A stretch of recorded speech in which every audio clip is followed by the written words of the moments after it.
Hello, everyone, and welcome. We are delighted to welcome you all to this amazing Sustainable Assembly 2022. I'm Ludovic. I'm the head of arts at the British Council in Spain, and I'm really happy to welcome all our guests today. Over the course of the next 3 days, we will have the latest and future trends in circular design, and I'm really happy to tell you that actually we have the top 10 experts coming from the UK and all over Europe. Just to let you know, I would like to thank you, our partners, for the Sustainable Makers Assembly 2022, starting with the Foreign, Commonwealth and Development Office from the United Kingdom, the British Embassy in Spain, and also our amplification partners and media partners, BF Bilbao, Matafat Barcelona, Neo2 Magazine, and Base Milano. Without further ado, and to talk a little bit more about our strategy in terms of British Council in Europe, and especially in this field in EU region, I'm delighted to welcome my colleague Parvinder. Hello, Parvinder. How are you? Hello, Ludovic. Hi, everyone. Thank you so much for joining. We're really excited about today's program. I guess I'm good. How are you? Tell us a little bit more about, because the Sustainable Makers Assembly is embedded into a wider program called Circular Culture in Europe, and and it's part of the wider umbrella called Creative Matters. Can you tell us a little bit more about this program? Yeah, sure, Ludovic. I'll go in, and I guess to introduce myself, I am Parvinder and I lead on design at the British Council. I oversee our connections between Europe and South Asia, so I'm blessed to have quite a different perspective. And I lead on a few of our global programs, having a special interest in supporting emerging talent and also in how we make the design landscape more equal, diverse and inclusive. And so, as Ludovic mentioned, one of the global programs I lead on is called Making Matters, and it's an interdisciplinary program which aims to support a global dialogue around the topic of circular design and making cultures. And it's programmed across 4 regions at the moment: South Asia, Southeast Asia, Sub-Saharan Africa, and Europe. And circular cultures, and this program sits within our European arm of the program, which operates across 9 countries across Europe. And it's co-designed and programmed with colleagues across Europe, so it's really exciting. And with this program, we kind of aim to provide a space for international exchange of knowledge and skills, create new EU networks, and explore how design and making can respond to global environmental challenges, kind of to support better alternative futures. We've got a number of partners across the program. And I guess people always wonder, how does it function? How do we deliver this program? So we deliver it in a number of ways. And recently we hosted our annual Circular Cultures Conference in Greece in partnership with the Onassis Foundation. In April, we'll host a creative mixer with colleagues in Poland and the city of Warsaw. We've got a couple of residencies we're starting, one between the UK and Sweden, between Cove Park and Iaspis, and another we're doing with Base in Italy. Both will look at the topic of food ecology, so that's really exciting. So things to look out for in the future. But to Spain, which is very exciting, and to our assembly we're running today. Last year, we ran a Sustainable University Challenge with Modafad and Design Manchester. And this year, we're hosting the Sustainable Makers Assembly, which consists of 3 days. This is day 1 of inspiration talks. Day 2, we've got an amazing masterclass. and day 3 we're kind of piloting the circular open studios. So that's really exciting, and I hope you guys can all join us. So yeah, Ludovic, I've given you That's brilliant. You made it perfectly. Actually, you're one of our regular guests on this live stream for circular culture and sustainable makers. So thank you so much for being with us, and you will be along these 3 days. Talking also about the general structure of these next 3 days, I would just let you know that you are more than welcome to comment, share, and ask questions to our guests via the chat boxes on YouTube and Facebook Live. We've seen that you are coming and gathering from all over the world, so that's really amazing from your side. And just to let you know that we're selected candidates to the workshop with Sarah King tomorrow, and the Open Studio Tour, you're invited to join the metaverse to discuss face to face in the metaverse with our guests during the breaks. Without further ado, I'm also really delighted because we wouldn't be able to deliver this program without our 2 amazing co-curator, Zoe Powerbest and Lorena Samuel. Zoe is a researcher, designer, and lecturer working on community-driven projects with focus on the circularity of materials, education, accessibility, and distributed design thinking. And Lorena is a writer exploring the culture of music and creative arts. She's also a design maker who focuses on using traditional fashion dressmaking techniques and locally sourced materials. Welcome to you both. How are you? Hi Ludo, we're really well. It's a bright and sunny morning in London, so for once, so it's been a really good day, and so far already. Hope you're well. Gosh, lucky you, because here in Madrid it's pouring rain actually, so it's the weather has changed between those 2 countries. Reversed. So I'll let the floor is yours, and I'll let you introduce our first panel and the dynamic over this sustainable assembly for today, Monday. Great. Thank you so much, Ludo. Hi, Pav. Thank you, Pav, too. So really, with the support of the British Council, we were able to co-curate this programme, and we wanted to get a group of people together who were really from all over the UK, had from various different backgrounds, looking at various different research.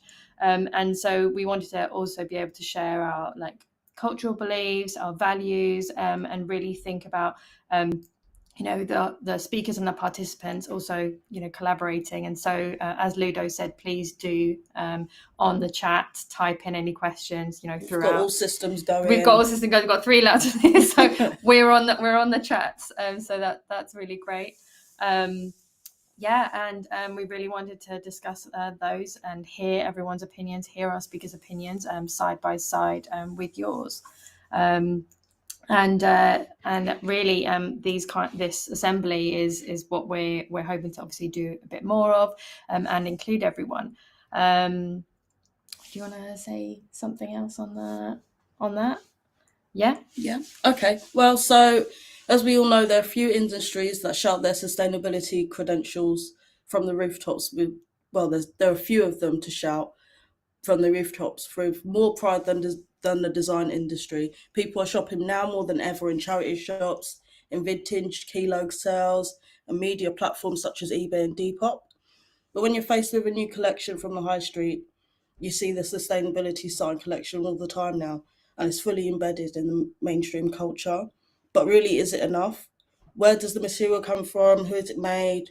We just don't know these things. There's a little label, but it doesn't really say that much. We strive when we're shopping. I don't know about you guys, but we do. We try really hard to, do not the bare minimum, maybe the maximum. Maximum, actually, when it comes to us. We go far out of our way to try and be as eco-friendly as possible, I think. Yeah, and sustainable and ethical in our choices. We swap clothes. Yeah. We make clothes. We make clothes. We do. We have I don't know, what's it called? Maker Days. Maker Days, exactly. Which I think it was, perfect when we came to co-curate this, that we really wanted to kind of embed that what we do, throughout over the years, and we've known each other a long time. So I think that's where we were coming to with this, and so that's where our speaker selection has really come from. So one of the strands, one of the practices that we bringing in today, before we introduced our first guest, is the idea, and I guess it's less of a trend, but a strand of practice that we see, which is natural material research. And obviously it's been going on for decades, but it's really come to the forefront with the new technology, with the sharing of knowledge, sharing of research as well. So this is one of the big things that we really wanted to focus on. So this includes things like working with nature. It focuses on nature-inspired design as well. Also thinking about regenerative and circular principles in terms of the biological loops and the synthetic loops of materials and their sources, as well as thinking about the kind of contextual waste streams that we might. So our first speaker, who we're going to introduce, is Hannah. And Lorena is going to share her little bio with you today. Am I? Yeah. Yes, I am. Hi, Hannah. Hi, So our first speaker is not only innovative, but is demonstrating her passion for natural material research. Hannah Elisabeth Jones is a PhD candidate at Manchester School of Art, specialising in bio-based material design and natural dyes. Hannah has an innovative approach to textiles, blending an interest in natural materials with an ethical commitment to developing an ecological sensitive practice. That's a lot, but it's necessary. And a strong visual aesthetic. Her work process is underpinned by engagement with research across the arts, humanities and sciences. Hello, Hannah. Hello, thank you so much. And also I just want to say this is charity shop and hand me down from my cousin. In fact, about 50% of my wardrobe is from my cousin. So thank you, cousin Charlotte. But yeah, great. It's definitely like us. I think we have that in common, like our wardrobe from our parents, grandmas, recycled, moms, from our parents. So it's really good. It's the really best good way. It's also very sunny here in North Wales too. So yeah. Yeah, exactly, and that's you're one of our Welsh speakers, and it's really exciting. But I'm glad it's sunny there. Okay, so if you want to share your screen, we'll just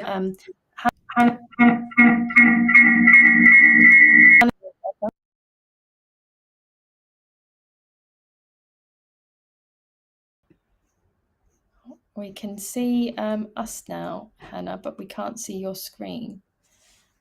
Maybe is it easier if you guys have you guys got the PDF? Is it easier if you guys do it? Yes. Let's see.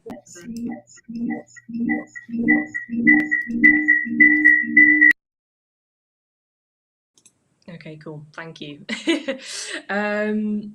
Yeah, hi everyone. Thank you so much. I hope you're all well.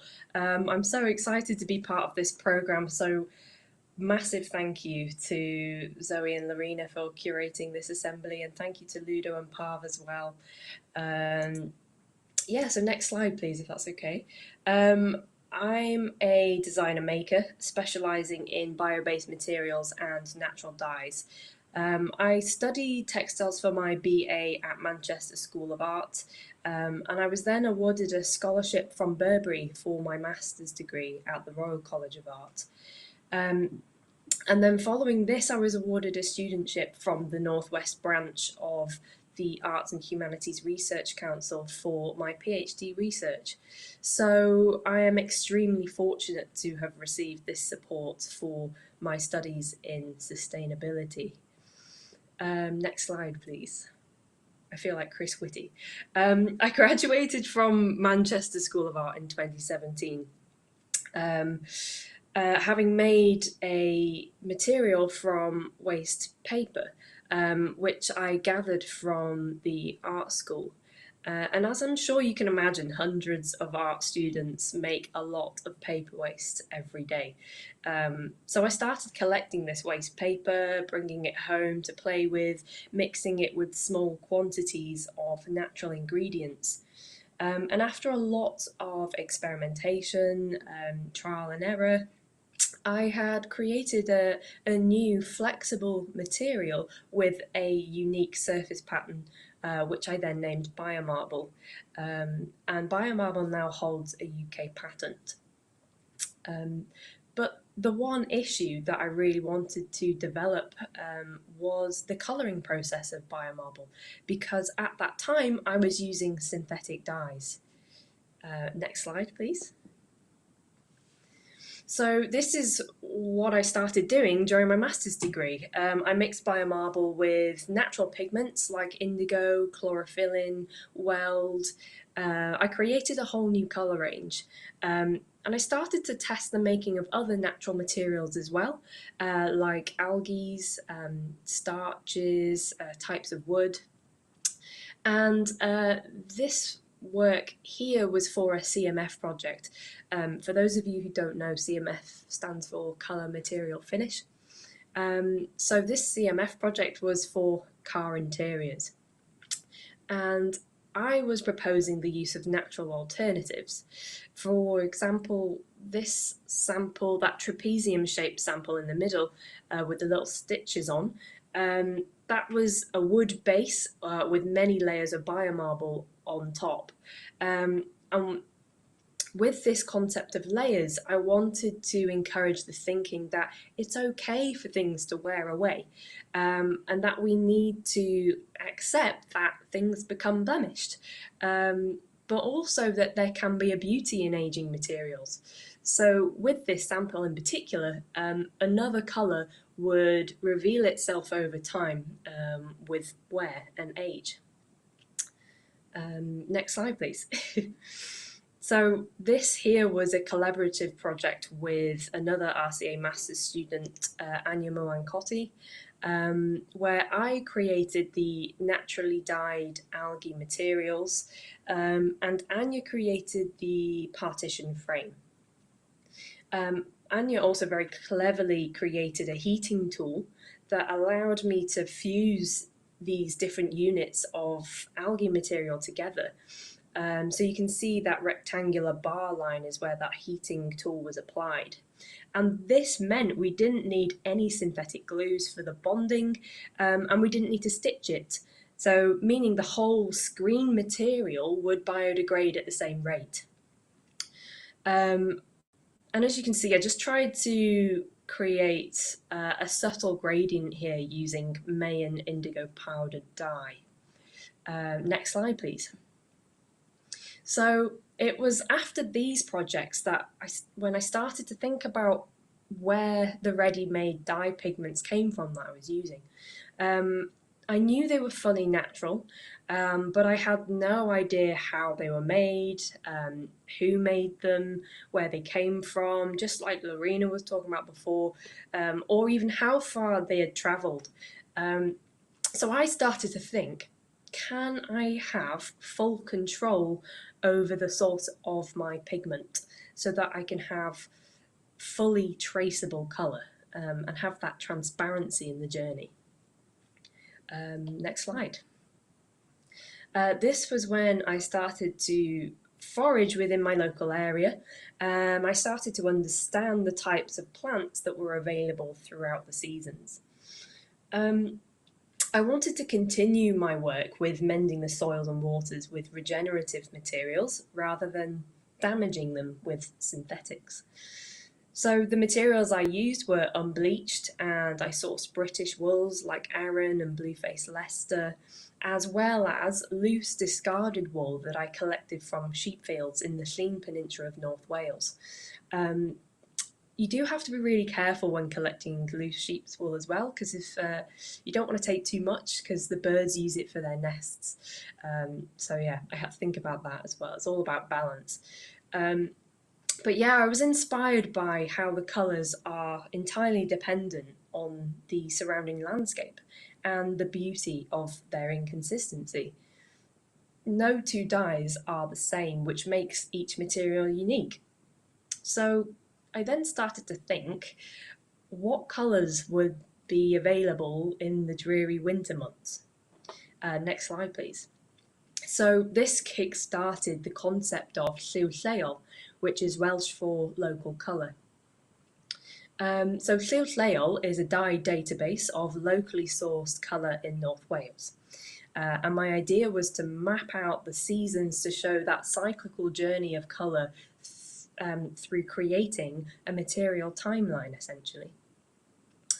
So I collected 6 dye stuffs each month for a whole year, and that ended in August 2020.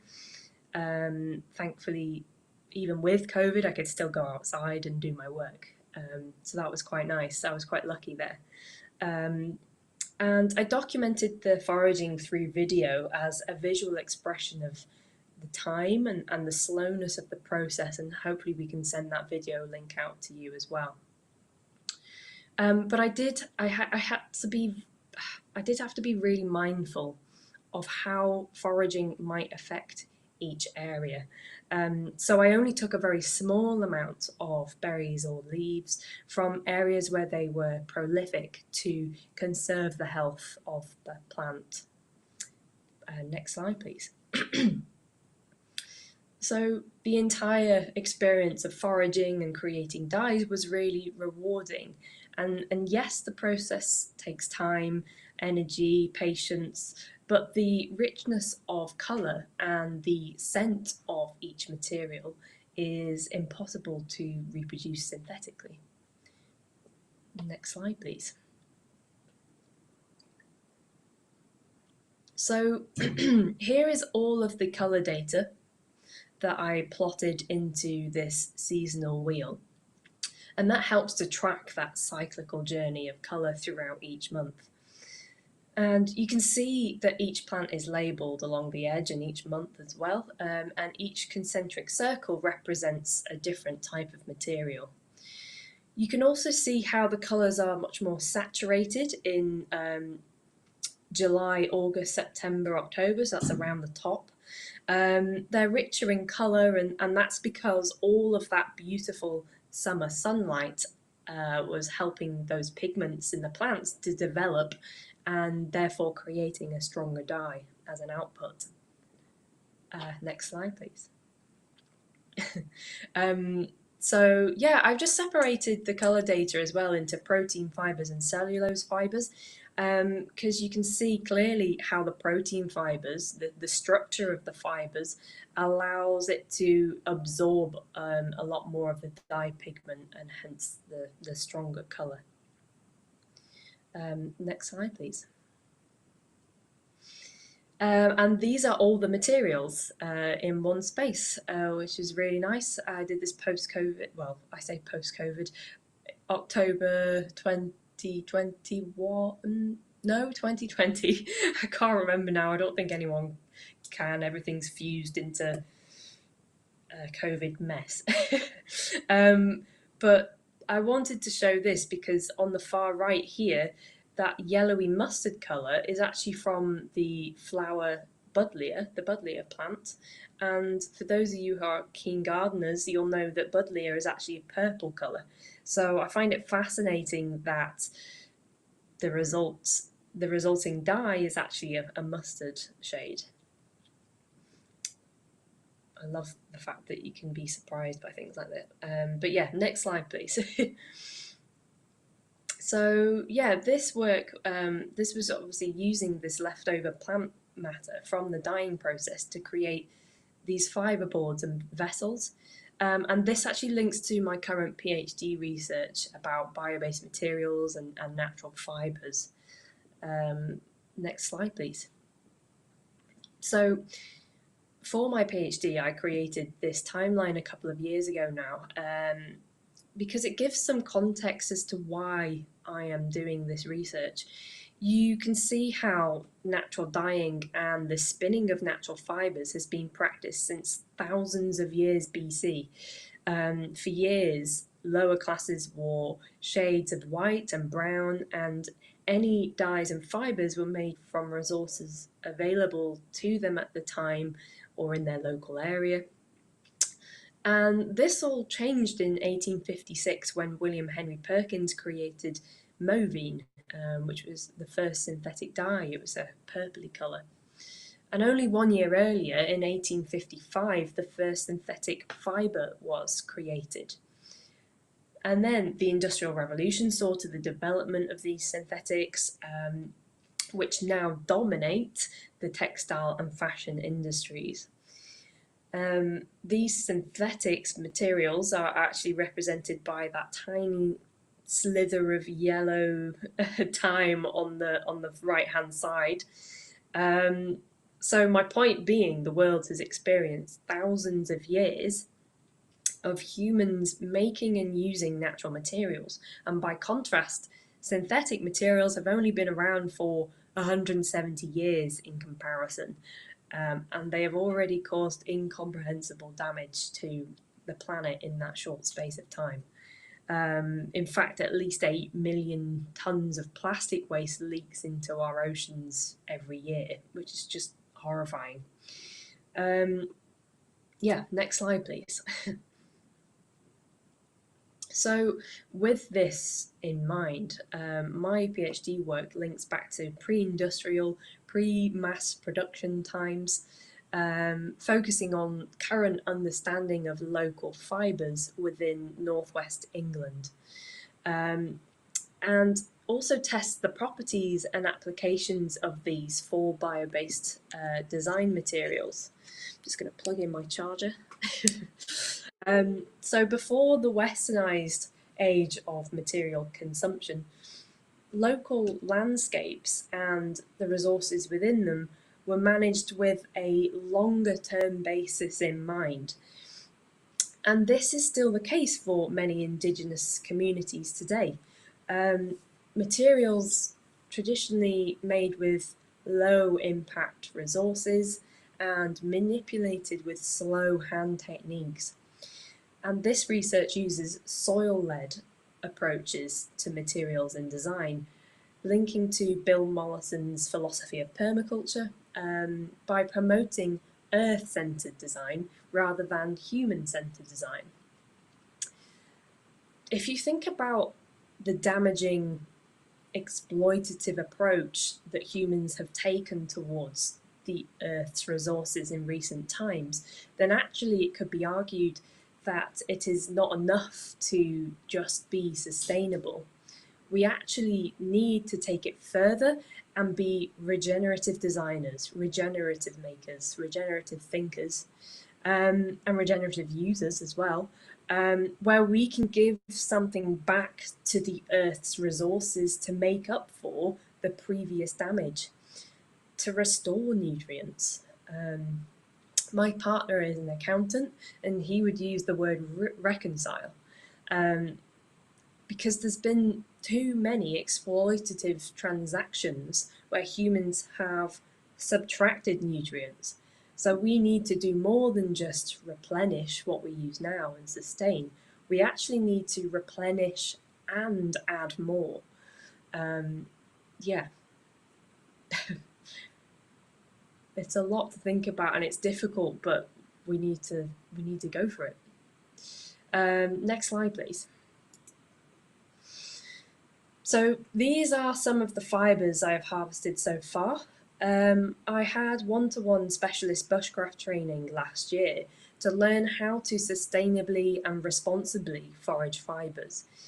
And without this specialist knowledge, you can easily cause damage to plants through introducing fungal infections, for example. And this is exactly not what I want to achieve through my work. I'm also aware that this foraging of plants could be seen as a form of taking nature's resources for sustainable design, but it comes back to land management and being responsible. You should never forage plants for any kind of commercial gain, otherwise we would end up being similar to the Victorian times and damaging ecosystems or even causing extinction of species. So just be sure to know the legislation of your area, wherever you are in the world, because I know there's people from tuning in from all sorts of places today. So if you're in the UK, though, for example, you should always abide by the Wildlife and Countryside Act of 1981. And you should also check for species that are not allowed to be foraged at all. Another thing for the UK is that you should always be very careful with invasive species, because you can end up causing a much bigger problem by spreading them to more places, because some of the seed pods, for example, can burst really easily, and then you just end up causing the problem to become much bigger. So just check before picking any plant. Next slide, please. So these daffodils were gathered from my own garden. Really, you should wait to remove daffodil leaves after they have turned yellow, as then you know that the nutrients has returned back into the bulb. But honestly, the sheer number of daffodil plants I have is crazy, to the point where they are monoculturing the garden and stopping other things from growing. So I knew that in this instance it would be okay to remove some leaves. Here I'm just testing the properties of daffodil leaves in their different states. The strongest form was actually the daffodil leaves that were pressed. So yeah, that was really interesting to do. Could you go to the next slide, please? I think we're getting towards the end, so yeah. Exploring, here I was kind of exploring the notion of emotional durability, as well as physical durability, of course. But it's this idea that this swatch, a very small swatch of 6 centimeters squared, created, it took me hours to create this, to create the grass cordage, because it's a hand process of twisting the fibres together and then weaving it. So I guess I was thinking about the idea of material value and adding that, how can we add that value or increase that value to materials that we see as quite common. Grass is very abundant material. So yeah, I want to push this a bit more actually, because I also really enjoyed making it. Next slide, please. So yeah, these are nasturtium pots, and this is kind of a cross between circular and regenerative design, because the nasturtium leaves themselves actually fed the next nasturtium plant. In a way, there's an element of like cannibalism here. I'm not sure how I feel about it, but the leaf pot served its purpose. It biodegraded in time, ready for this plant to be planted out. So it's sort of exploring this idea of time-matched design as well, because many biodegradable pots, I've bought lots in my time, don't actually biodegrade for months. So yeah, it was kind of finding a solution to that. So it's a very localized example of regenerative material system, where I'm returning the original nutrients to its source. Next slide, please. Over the past century, a reliance on plastic has developed due to its versatility and its practicality, but also its hydrophobicity. And I created this image for the Images of Research competition for Manchester Metropolitan University last year. And this photograph of mine illustrates the issues of the practicalities and the fact that there isn't much hydrophobicity in natural materials, but that's something that I'm also looking to explore in my work. Next slide, please. This was this was some work. I was just exhibiting my experimentation with the UK fibres for London Craft Week last year, and it was in Citizen M London Bankside Hotel. I just really liked the contrast of this work in comparison to the space that it was in. The rest of the materials in the hotel were really strong in colour and quite synthetic. So my work didn't quite fit in a sense, but that's also what I loved about it. But yeah, anyway, next slide, please. Finally, I'm producing a database of the fibres and the materials that I create, and this will contribute to the establishment of a bio-based material library for MMU special collections as an educational resource for other bio-based material designers, but for students within the university as well, and members of public or any type of designers that would be interested. Yeah, final slide, please. Thank you very much for listening. It was a pleasure to be here, and I can't wait to see the rest of everybody's presentations as well.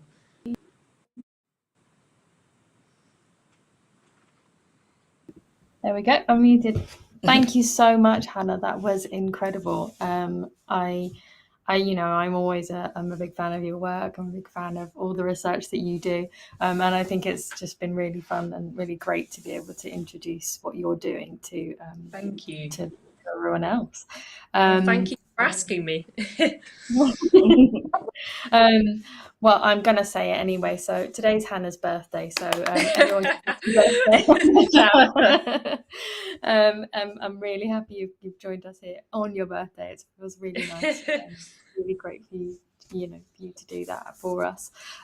We do have some questions from the chat. If you're happy to answer some, Lorena, Yeah. do you want to on the first ones? Maybe that one. Oh, someone asked in the chat, what are soul-led practices? I am intrigued. What Is that say? soil-led practices? Soul-led practices would still be very similar. Also sounds really good. Yeah. So for me, it would probably almost be the same. Yeah, I think soil-led practice. I think I'm thinking about essentially everything, like that manifesto I showed earlier. Everything is that we're making is going to return back to our earth, and it's thinking about, okay, how is the materials that I create going to affect the makeup of that soil, the structure of that soil, and rather than polluting the soil with particles of these microplastics, and every time we wash our clothes, obviously the tiny fibers as well going into the waters. I'm thinking about how we can turn that around and flip it over and pose it in a beneficial way. How can we create nutrients? I mean, much like what Materium proposes as well all the time. It's that alternative way of thinking about it, because actually we really need to essentially earth-centered design is human-centered design, because we won't be here if we don't look after the earth. So I don't like this idea of human-centered design. I think it's a weird phrase. That's what I'm kind of thinking about.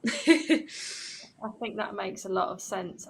Just this morning, I saw a couple of worms on the path as I was doing some dog walking, and it did make me think how connected we are. How if we just take a moment to stop and actually see those small changes, what's happening around us, we can definitely implement that into our design practice, into our research, and just kind of lead it, let it lead us, really. We know, I had a question for you actually. So I know that you're a fan of Fernando Laporte, as many people are maybe joining in. If you don't know, have a look at his work. But you mentioned that specifically, like his like agave plants, that his work around that. What about that does it that really interests you, and the parallels I guess I see with your work, from my perspective? Yeah, I think it's the whole program of that project. The fact that he started replanting new agave plants to restore countryside that has really degraded, as well as find the fibres of the agave plants and develop those fibres to become a really useful material, a useful textile. He also gets the community involved in terms of processing these fibres. So I guess it's looking at regenerative design in quite a holistic process, in the way that it's educating the local people, it's providing employment, it's regenerative material as in its physicality, its structure. It will degrade, but also that replanting and planting more to, yes, replenish what is being used, but to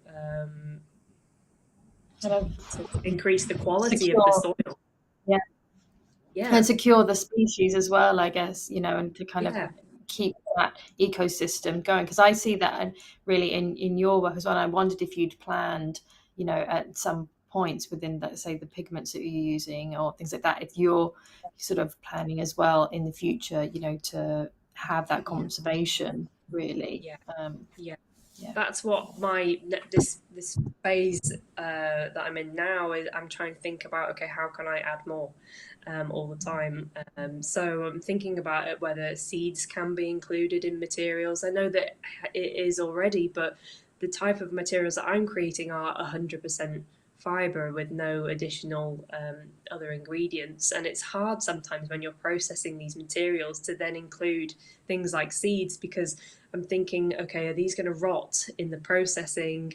And then there won't be a seed that actually works. So I'm thinking about how this can become a physical, how I can physically produce this idea in my head. But if not, then maybe I just need to start thinking about seedlings and planting seedlings off the plants that I am actually using.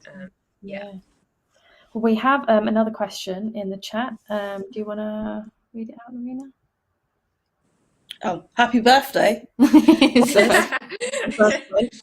Are you for growing natural dyes plants like indigo, madder, etc., to be used as a sustainable source of colour? Could you just ask that? I've just added, I mean, do you think there was a future on that or not because of price? Yeah, it's a really good question, because we would need to have the land there ready for the plants themselves. I think in terms of price, I think it's doable. It would just be acquiring that land that we can dedicate for that, and not dedicating the land for food production and things like that.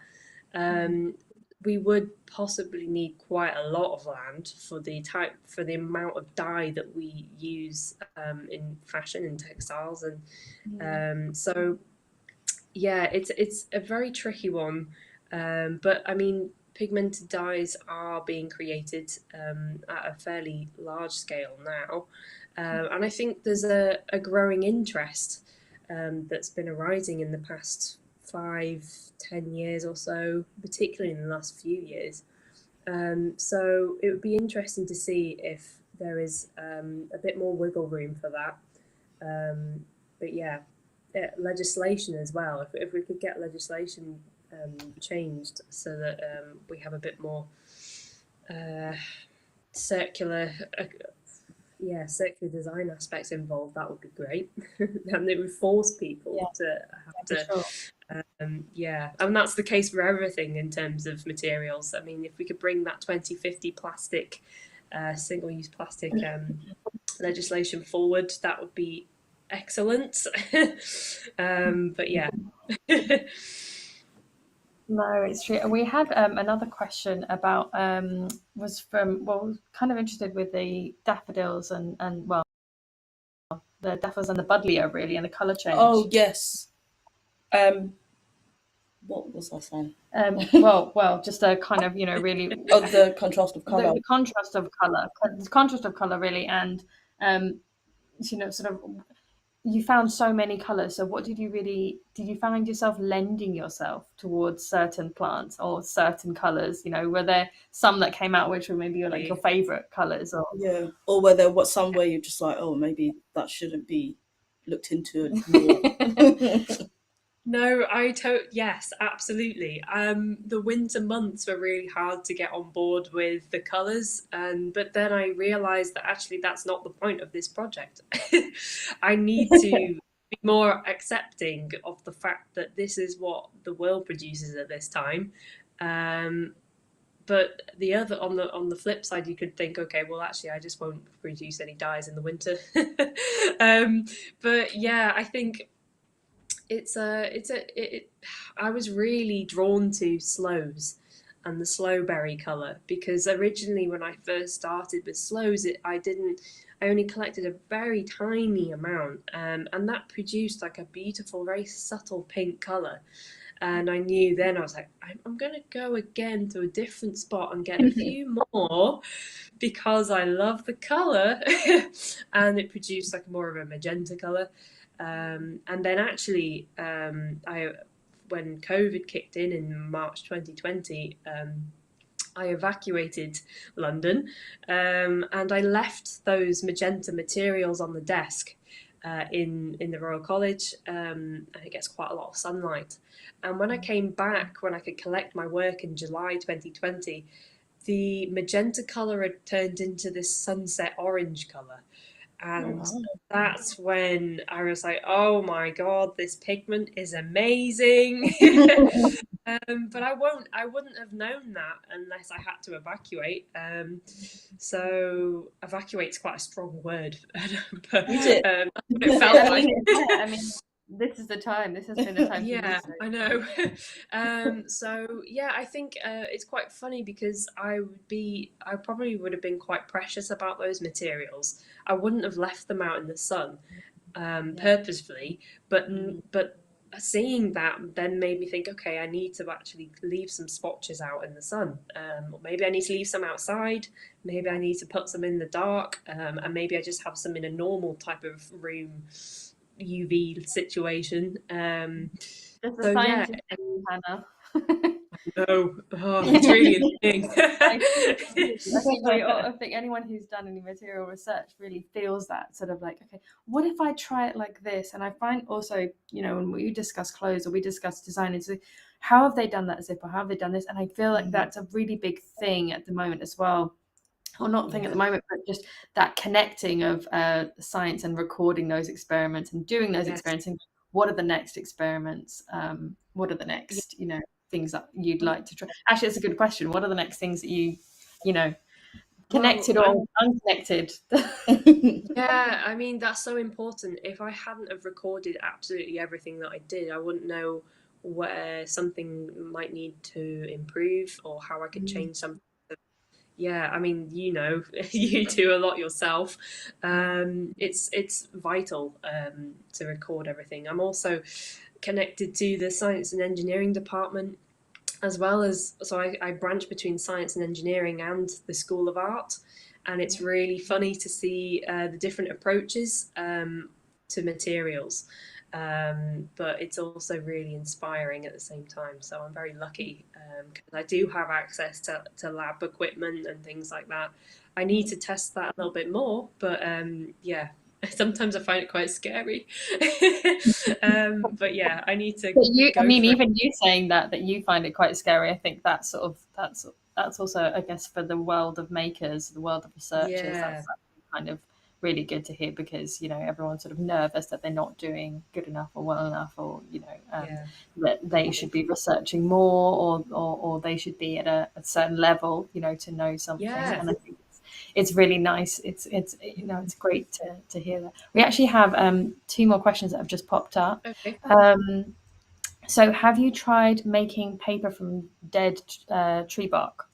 Obviously you did your biomarble, but has, you know, in terms of the, like, I don't know if you collected any bark perhaps during, you know, sort of foraging. I think that's an interesting one, because dead tree bark, depending on its state, I guess it could be really dry when you're collecting that, or it could also be starting to rot. And a lot of the time I've found that the materials that I'm using with the most natural pectins in, like nettles, they have the ability to sort of mesh into a paper a lot more easily. Because I guess pectin is almost like it's what we use in jam and things like that. But I don't think that with tree bark there is much of that going on, much natural pectin. So it's just worth a try. You might have to harvesting as well. You know how yeah. you mentioned with the what you can harvest. You know. Yeah, and for example, it depends if it's outer bark or inner bark as well. So with willow, for example, the fibers that create that flexibility in a willow cane or a willow branch is the inner bark. So it's not the outer bark or not the middle core. So it's worth really looking at the different types of bark even within one tree or one species.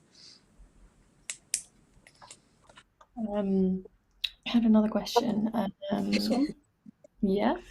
Do you think that in future, do you think that in future the awareness of eco-friendliness will overcome the prevailing habit of fast consumption, fast food, and fast throwing away? Oh, I really hope so. It's a big question. Yeah. It's a big question. I wish I could just say yes, yes, it will. But I guess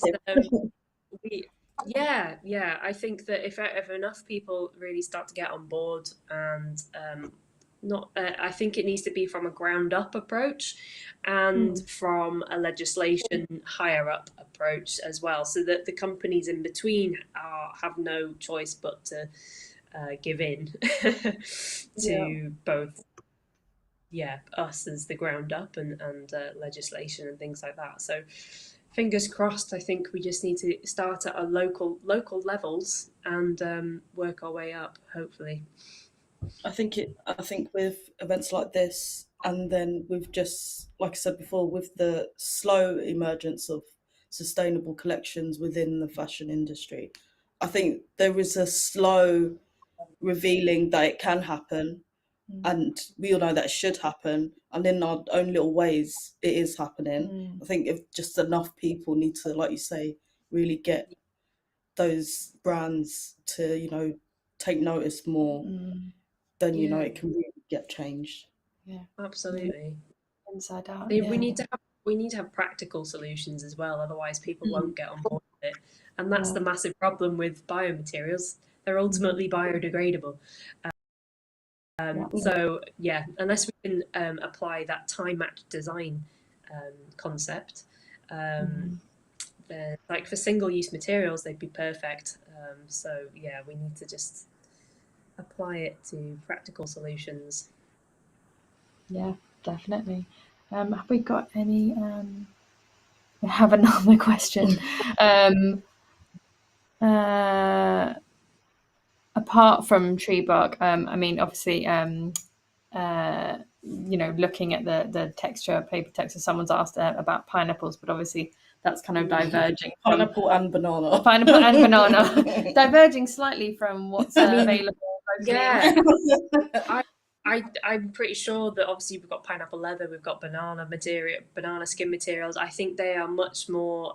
They have much more pectin in and much more kind of other materials other than the fiber itself, the fiber strands and structures, to be able to merge these together. Whether or not there'd be much flexibility with the banana skin, I'm not sure about that one, but I know that there are pineapple leathers, so there must be.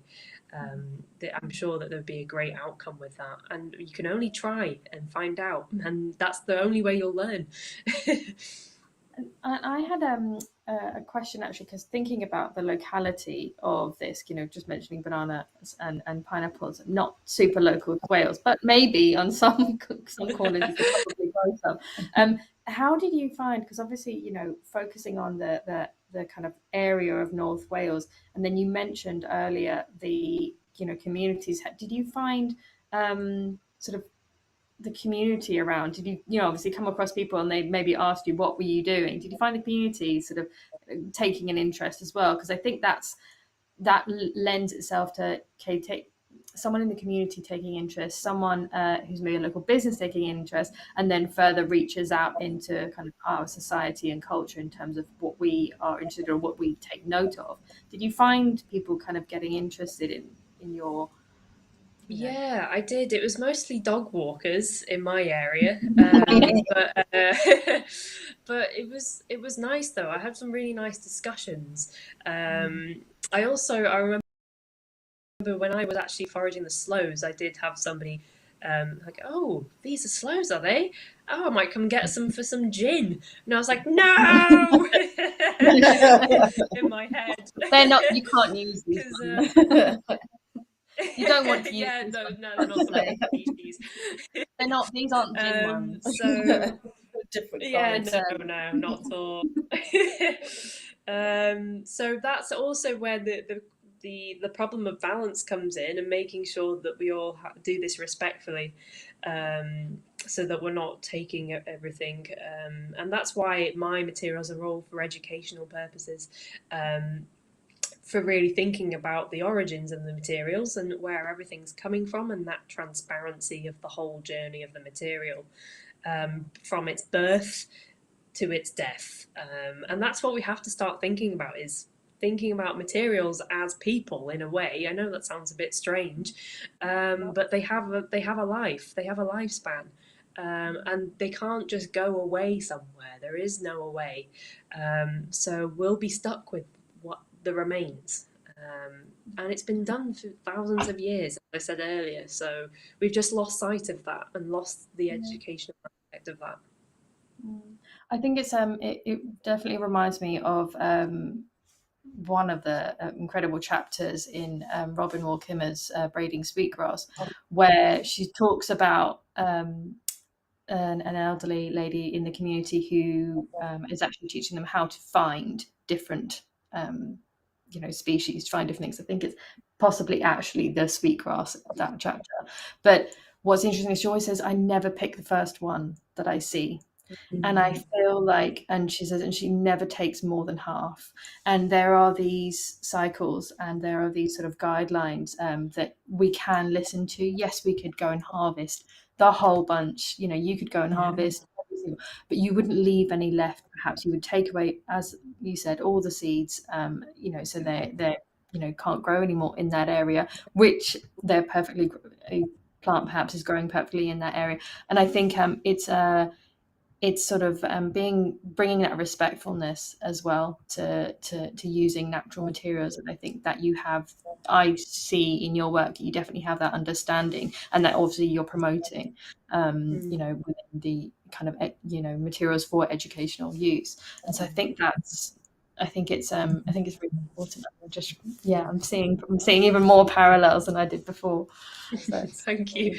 Yeah, no, I just think it's really important, and I'm the same. I never pick the first one that I see, because I don't know what the situation is around that particular place. That might be the only one. So I definitely assess. I don't even think about it. It's natural, actually. I didn't even think about it until you just said it.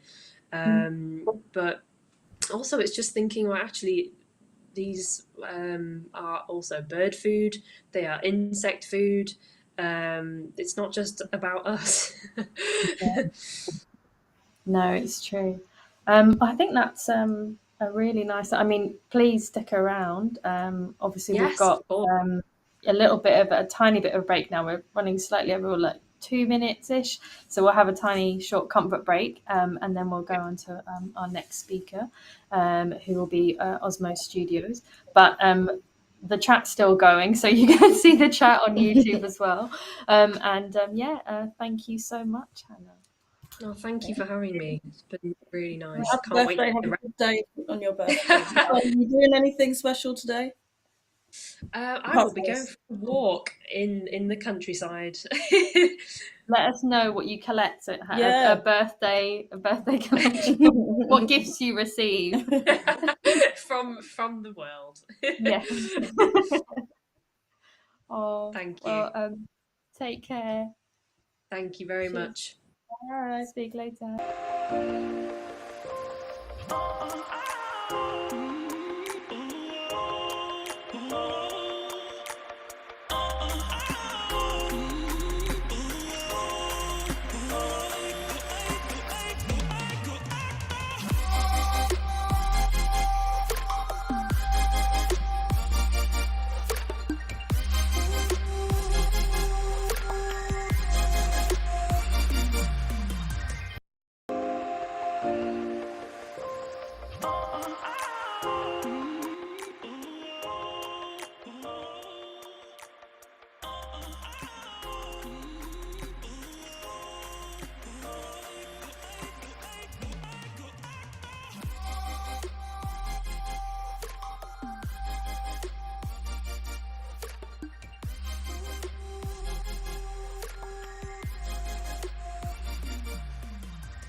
I was on mute.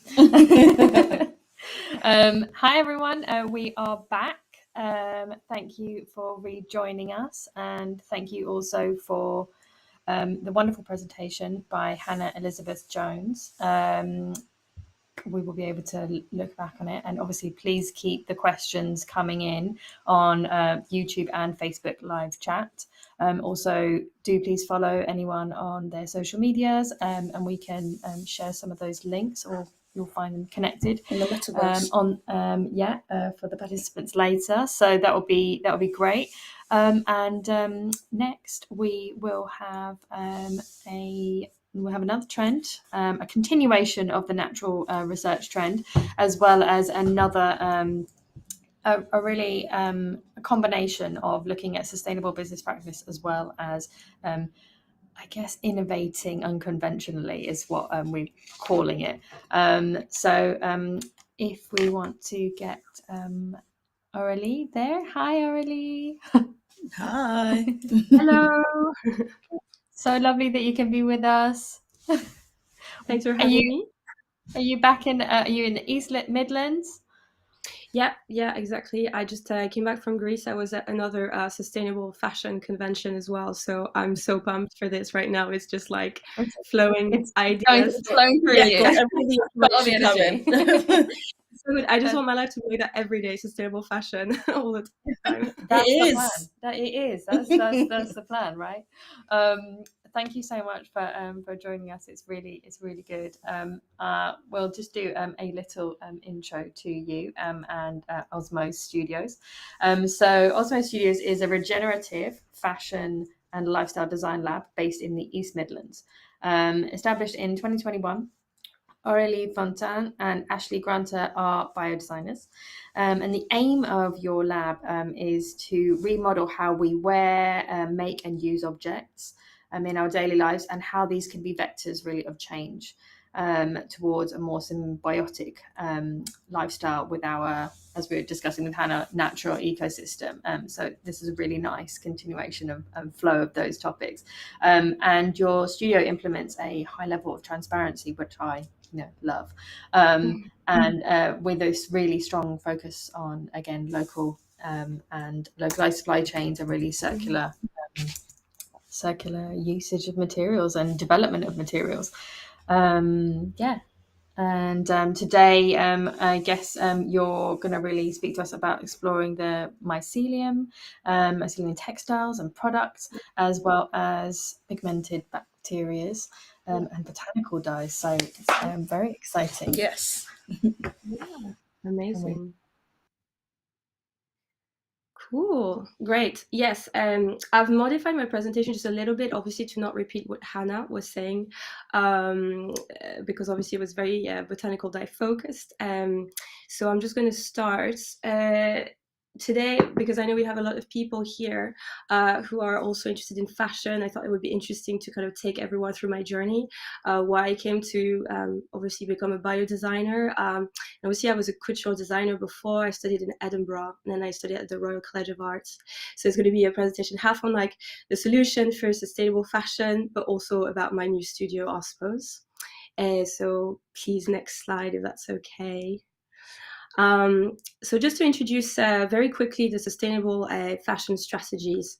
Today I'm going to take you to the different chapters, how my kind of like mindset on sustainable fashion has evolved. Obviously, this slide does not cover all the sustainable design strategies, but a few of them. And what I think is really interesting is that my work has probably covered each of these strategies, collection after collection, until I reached probably I feel comfortable working in. And also I wanted to also talk about the challenges, because it's really good to talk about the solutions, but more deeply when you are a studio, you have to look at the whole kind of impact you have on the world, obviously. And so I started with upcycling and recycling, and for me there are like lots of really like big challenges about this. So how do we consider end of life? How do we do upcycling and recycling when actually only 1% of the clothing is recycled in the UK? So where are the kind of channels and recycling routes? In terms of computing, so how can we do a CAD or computer aided design? What are the implications in terms of energy usage? We talk a lot about digital fashion at the moment, so I just wanted to like put a little note in there. What's the end of life of the materials that we 3D print or laser cut or work with computational design? The fiber to fiber one is very interesting as well. So it's almost like monofiber use. What are the possibilities? How do we make it exciting if we're using only one material? What are the policies for recycling fiber to fiber?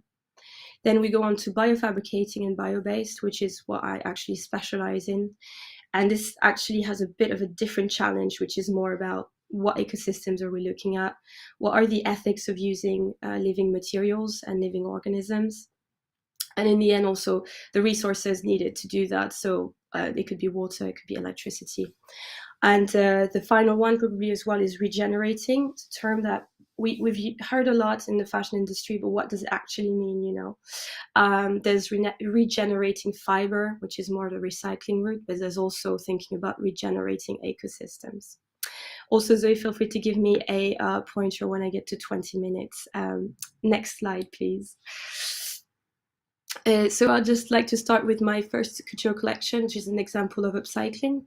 I actually used to make this outfit here about 6,000 cable ties. They come from a company based in the UK, and I basically said, can you give me all your cable ties that you can't sell? Because they were at the time doing R&D, and that's why we call it upcycle. It's a waste stream that add value to it. You make art in a way.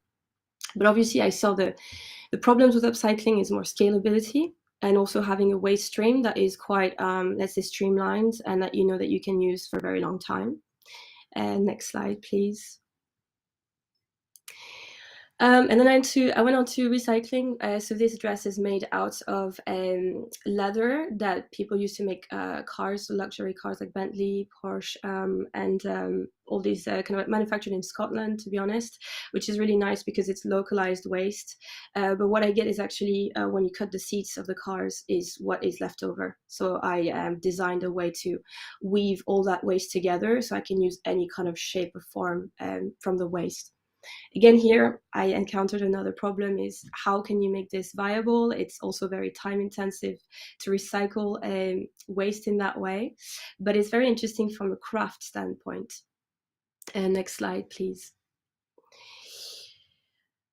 Computing. So this is my master's collection at the Royal College of Art. I was really interested in doing zero waste computational design. So this is all 3D printed.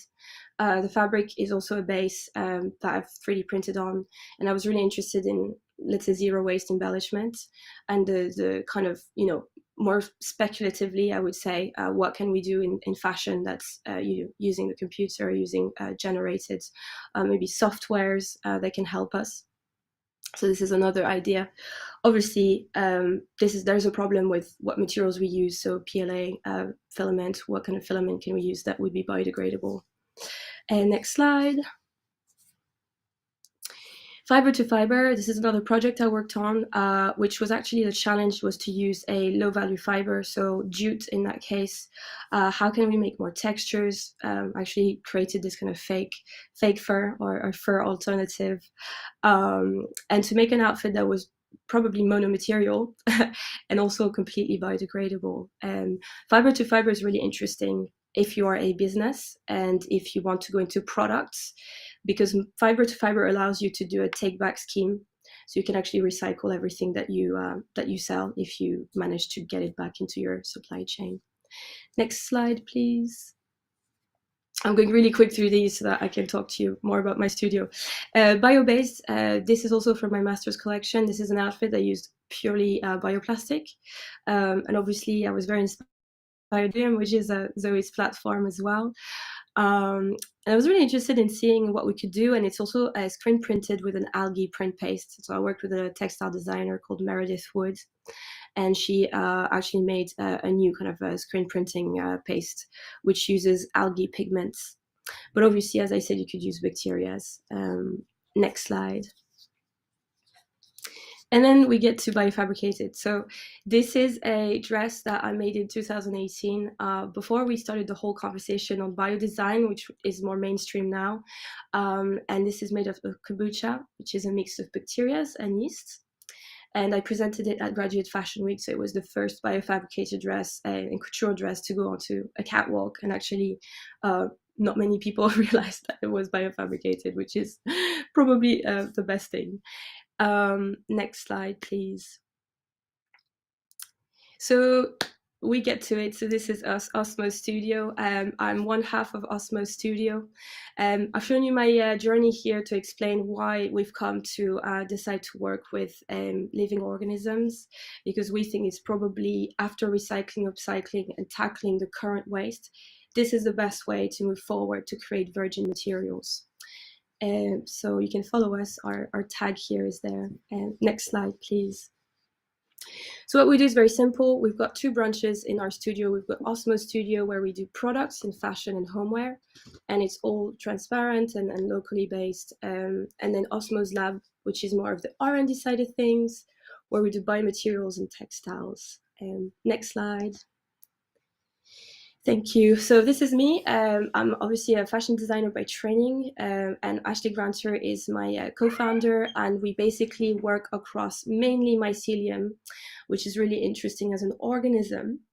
And Ashley is actually trained as a product designer, so he has a different outlook on everything, and it's very interesting to see the collaborative aspect of our work. And next slide, please. Thank you. So our expertise obviously lies in living organisms. This is a series of lamps that Ashley was manufacturing for Sebastian Cox, which have been exhibited in a lot of places. Maybe you've seen them at Somerset House. And mycelium is essentially the root part of mushrooms. So if you're not familiar, and it's infinitely renewable and a natural material. And next slide, please. So what we use is actually a natural technology. We try to push it because biofabrication needs different ways. We can't just be low tech forever. It needs to be scalable. So what's interesting to me for biofabrication is that with one single organism, you can actually yield different results. You can do fabrics, you can do solids, you can actually refurbish your entire home with fungi if you wanted. It's actually very versatile. Next slide, please. So our philosophy, as Zoe explained, we're very focused on localized manufacture. So we worked in that bioregion that is Yorkshire and Nottinghamshire. We work with farmers, which is where the regenerative aspect of our work comes in. We also do circular thinking because, as Hannah really explained really well, it needs to be thought out as a holistic supply chain, not just we're using mushroom and that's it. And then we've got regenerative design, which I can explain. So next slide, please. So regenerative design, basically, it's like starting with mapping ecosystems. So we understand why we take the living organism from that ecosystem. How does it impact the ecosystem? It's called foraging, obviously. So you need to be as respectful as possible. Then you've got remodeling the supply chain. So once you've got this organism, what is its life in the supply chain? So even before it gets to a product, what steps does it go through to become a product? And how can I lower the impact of that? And the third one is obviously reinventing manufacturers, which is what myself and Ashley work on, is how can we create the technology, or how can we create the almost apparatus to be able to process that organism in the best way possible. Next slide, please. So we make a leather, mycelium leather. It's 100% British, so we try to obviously be as local as possible. And we also use agricultural waste while making it. So it's just a super interesting virtual circle. And also at the moment, we're trying to make it 100% compostable. So as I said, we really try to focus on making it as good as it can be for the environment. Next slide. Thank you. So we've also pushed a concept called citizen, which is actually quite new as well. I didn't invent it. There's lots of different dissertations by PhD students that talk about this. And it's actually symbiotic in two ways.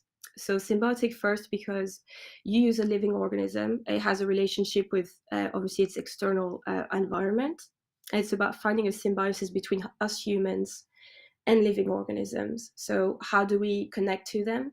And how do we, as Hannah said, we don't make it just about ourselves? The second aspect from symbiotic, from a commercial standpoint, is how can we be symbiotic with other businesses we work with? So how can I get a business waste, for instance, and use it in my own supply chain? And then how can I give back to this business, and how can we help each other? So it's really interesting as a concept. And mycelium, as you can see, these plants where this beautiful model is sitting on, that's my work for Osmose Studio Fashion. And they've been made with mycelium. So you can see the little kind of mushrooms popping onto these little sculptures. So how is mycelium cross-disciplinary is actually really amazing. You can use it for so many different things. And that's what myself and Ashley like to explore. Next slide, please. So scaling up is also an issue. So in terms of growing things, because we grow these materials, it's really interesting because mycelium, it's not just growing a raw material and then making a product, it's actually growing the product and the material at the same time. So it just makes you rethink the whole process as a designer. So you can see this is a restaurant that we refurbished. So the panels at the back with the lights, these are made of mycelium. The lights are also made of mycelium. And so I just wanted to throw this in because it's obviously about fashion, but how can we have a multi-application for these things? Next slide, please. So yeah, I just wanted to conclude. I don't know how well I'm doing on time, but in terms of biomaterials, what are the main challenges? First of all, you've got scalability. Scalability is probably the first stage to be able to mass produce or mainstream a positive material. Second thing, with scalability, you've got credibility. How does it perform?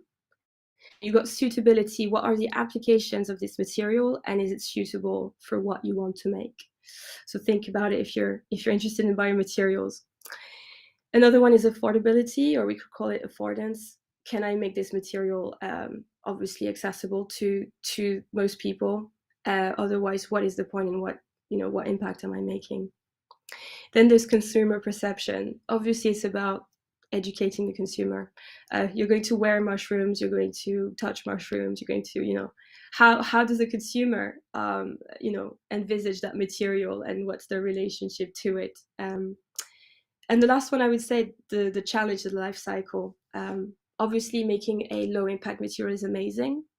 But then I talked about the recycling problems. If there's no kind of policy or governmental kind of action, where does this material go? Essentially, that's the question. And then, I think that's our last. There's another slide. I think that's a thank you slide to say thank you for having us today. And feel free to follow us, get in touch with us. We do lots of educational things. We teach people how to use mycelium. So welcome to Osmose Studio, and join us and be part of the change. Thank you so much. Thank you so much, Aurélie. Yes, do take a sip of tea. I don't know if you saw, but sorry, I was like so much content to cover. How well did I do on time? You did absolutely incredibly. You even have more time. So if you want to expand upon any of the other things, of course we can do it now in the chat. Yes, Lorena was the whole time going. I was gasping the whole way through, just like what? I think even it's so. It's impressive, but it's also, again, really important for us as designers, as makers, as people who've been in the industry for 10 plus years, as well as new designers who to actually see that development where you started from in fashion, and what you were making as even to now. So even the techniques that you've been using and what you've been that kind of experience you've had. Hi, Ashley. Hi. Oh, it's so nice. We're like 4 of us in the room now. It's like almost like a proper meetup. It's really, really good. Oh, great. So I'm so glad you can. So obviously this Ashley grants everyone as well. So it's great. So we do have a few questions. Do you want to go for the one that we popped up in the chat just now on YouTube? So Arena's going to read that. Wonderful work. I wanted to ask, where do you get your agricultural waste from? How does Osmose Studios stay local? Are there hemp farmers in the UK? several questions. That's such a good question. We actually get this question quite a lot. So we do actually get hemp waste from literally an hour and a half away from where we are. So we found the farm, and it's amazing to have that connection with a farmer, because you realize that the farmer's issues and challenges are actually quite, well, either similar to yours, and you can see how you can help each other. So they will tell you, I have so much of that waste, can you do something with it? Because for me, it's in like tons and tons. It's not something you can compost in the back garden, basically. Exactly. So this is such a good question. And yes, we grow hemp in the UK. I was quite surprised to grow it hear. in Yorkshire. Yeah, we grow it in Yorkshire. And actually with global warming, we're going to be able to grow even in Scotland at some point, because hemp it grows in temperate climates. So it also grows in most of Europe, basically on a certain kind of parallel to the equator. But it's going to go up like champagne. It's just going to move up north at some point. And actually, yeah, and we love fostering this industry, because obviously hemp is such a good crop. I mean, I'm not going to explain to everyone how good it is, because I could just it could last for 1 hour, but it's very good for carbon sequestration. It's very good for soil remediation. So yeah. That's really good to know. And how did you come about finding it? Because I think that's what said a lot of makers, a lot of designers, businesses like yourselves are looking either in this area or they are trying to get into maybe the beginnings of the research. How did you sort of how were you finding these contacts? Like, how did you physically, go around to farms and go, that's quite a lot of, what was your focus? Yeah, I think a lot of it was just through the years. It's that trial and error side of things. So it's, when you start out as just an individual maker, you're trying to source materials wherever you can. So a lot of the times we'd head to like the pet store to get bedding and stuff like that, to see if we can use that as a material. And then once you kind of get a bit more familiar with what the fungi want, and you can kind of have a bit better understanding, you can then start putting almost face to material in terms of the supply chain. And we were just quite lucky to have a farm that's based in East Yorkshire, which very, very helpful people. And from there we just to be honest, it's like anything, even like waste streams. If you're looking for waste streams, you've got to do your research. I mean, I showed you my fashion work. It took me maybe like 6 months to find those cable ties in that company. They are unique in the UK. It's just one company. And then and it also takes time as well to build a relationship with them, because the leather as well from the car manufacturers, you've got to convince people that you're the best person to, or you're just worth their time. Because a lot of these times it's it's either donations or you're even sometimes paying for waste, but still it has to be something where it's a quid pro quo. But on the other side as well, we've got to teach the fungi to learn how to digest a lot of these wastes too.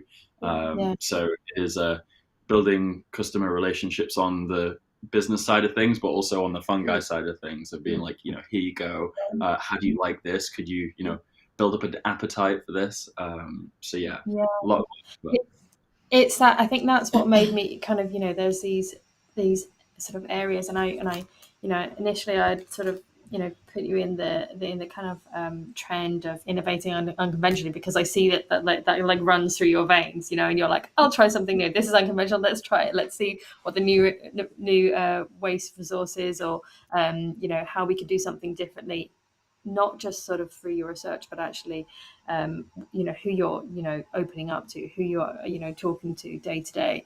And I think that was really important. That's what I really loved about, both your work separately and then what you guys have done together.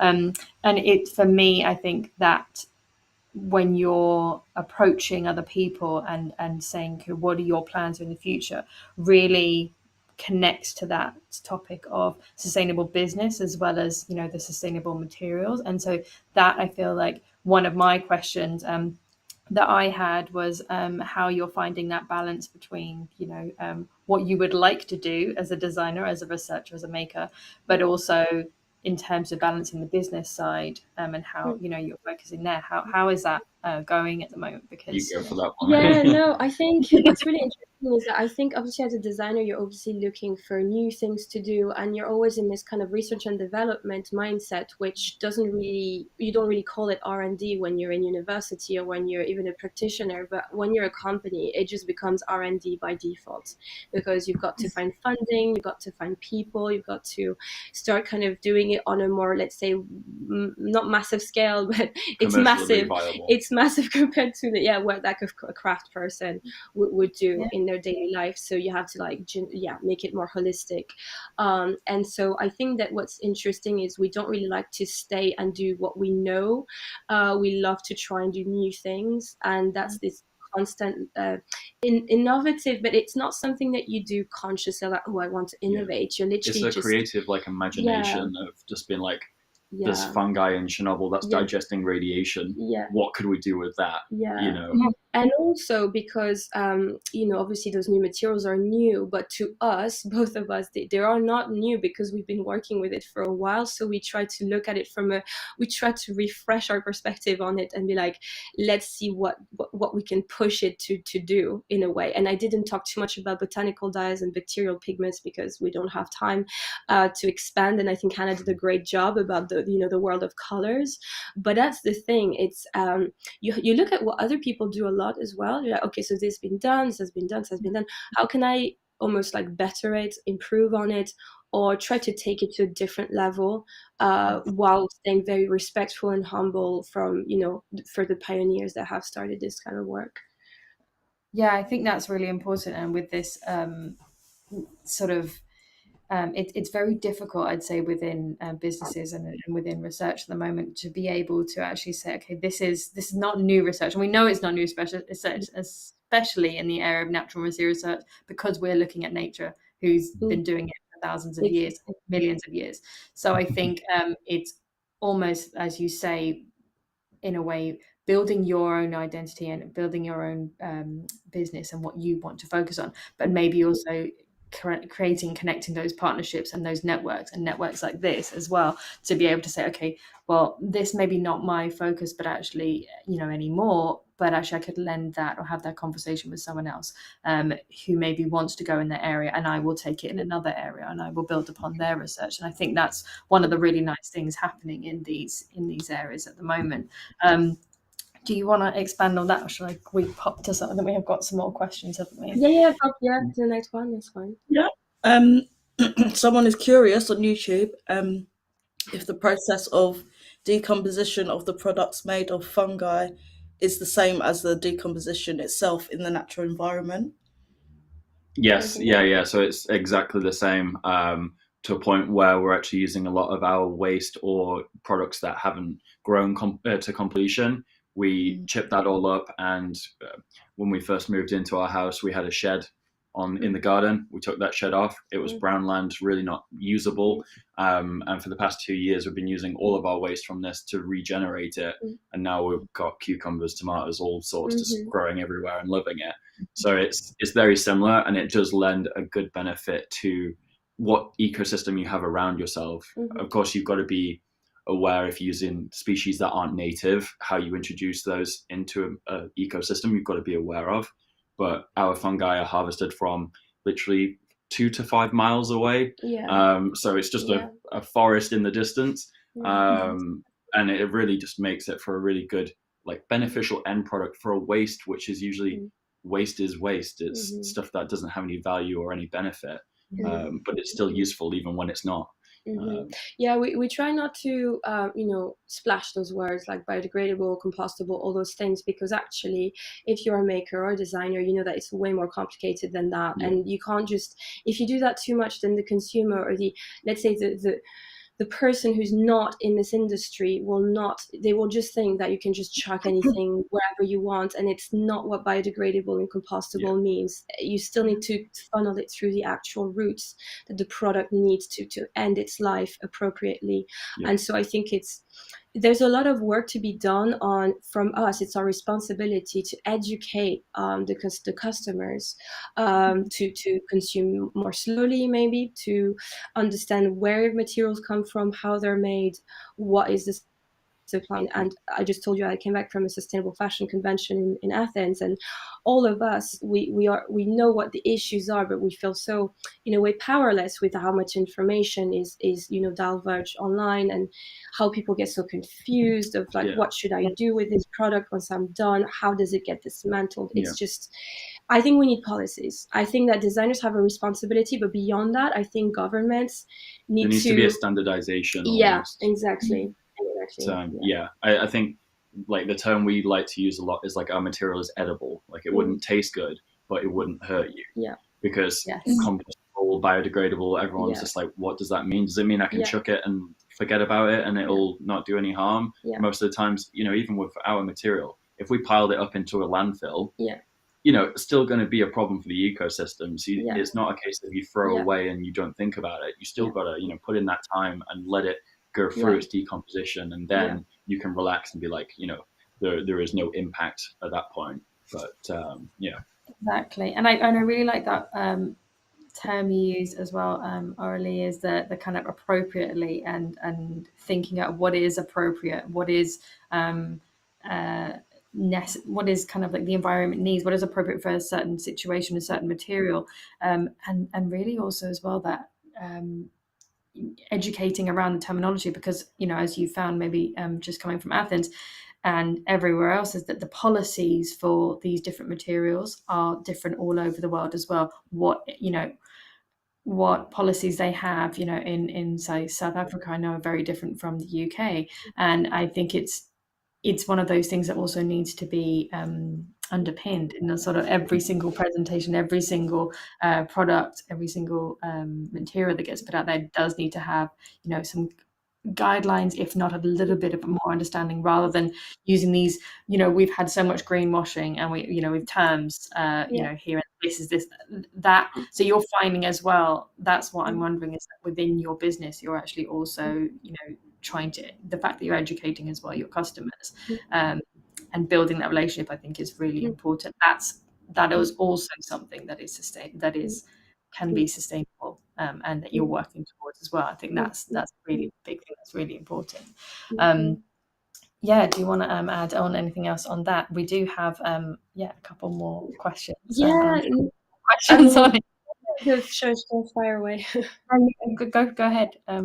We have time. We have extra time. Good. No, I was going to say, it was so interesting for me. So it was like a S for Fashion that you might know. It's like, the European funding open call I was at. And actually, I learned so much within that weekend. It was insane. Literally, what I realized the takeaway was that a lot of small businesses and small fashion brands bear so much responsibility and do so much work in the background that nobody really sees, compared to maybe bigger corporations that are a bit slower to change. And so it really was interesting to see that people have those beliefs, that those kind of ethos, but they find it super hard to navigate that, because the policies don't make all brands equal, and all companies are not. Obviously, we almost go to an extreme length that we do not have to go to legally. So we do everything we can to be as transparent as possible. We explain where our materials come from, which we don't have to necessarily, but we do it. It's important though. I mean, I think it's so important. And that's, it's like the food industry, where your food comes from, when it goes off, where it has been for the past, I don't know, like a year or so. It's not the same for fashion. So fashion has this really big problem on labels. We should have, where the raw materials come from, even the water usage, the life cycle, exactly. And so that goes through policy. It's policy making, and there's nothing I can do except for, implementing those policies in my business before they actually come onto being something more mainstream. But it's difficult as a business, because you do a lot of sacrifices. You spend so much time doing R&D, and in the end, you don't have that marketing or PR powerhouse that you would like to have to be able to educate the consumer, which educating is obviously not in a patronizing way, more in a disclosing this information that they actually have the right to know.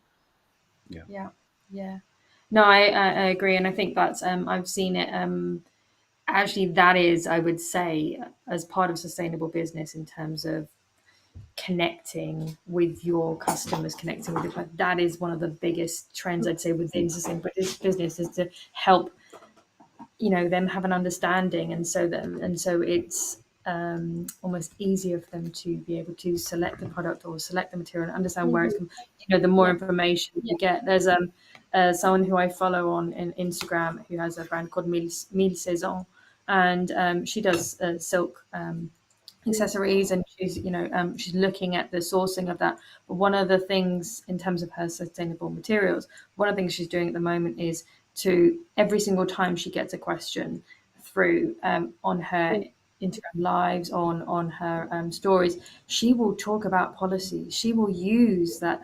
It's very unusual for me to see that within social media she's selling a product, but she's also saying these are the laws, these are the policies that are existing now.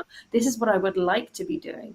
And for me, I think that is if you have got a following, and the fact that we can fairly use social media for free, we use our platforms for free at the moment, we can use these as spaces to discuss this and to help our customers, our clients, people who are interested in either funding work or using the materials that maybe some are selling. Some people are selling materials as well. There are opportunities here to do that. So I think it really ties in with what you guys are doing. And it's interesting to see that actually people or businesses want these policies to be implemented, and they mean more money to spend, or on certifications and more. It's almost like a charity work. Side of the business for no benefit other than the environment. Like, we want to do the work. Most of us, small SMEs and medium businesses, we do want to do the work. It's just that it's not moving fast enough, so we have to implement it on our own in a way. So very interesting to see what you're doing, the Sustainable Makers Convention, because this is what we need. Those discussions need to happen in the public space.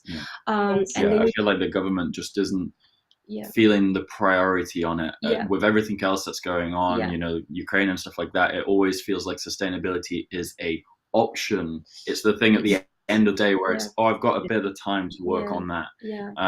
And I think definitely the more the public get aware and the more pressure that we can put on the government to just make these changes, because it's not an easy thing to solve, and I know there's lots of facets to it, but there's definitely core things we can start implementing that's going to make a huge difference. It's in, if we look at the timeline, we don't have that much time to make the changes. So obviously we need to cater to the crisis that's happening right now in Ukraine, but we also need to continue that kind of background work and be aware that the funding needs to be there for people who really actually make a change, because in the end we can do as much conflict as we want, but collaboration is key. And with what's happening right now in Europe, we need to start understanding how to put everyone on the same level to agree, so that we can all European organizations can make a stand for this.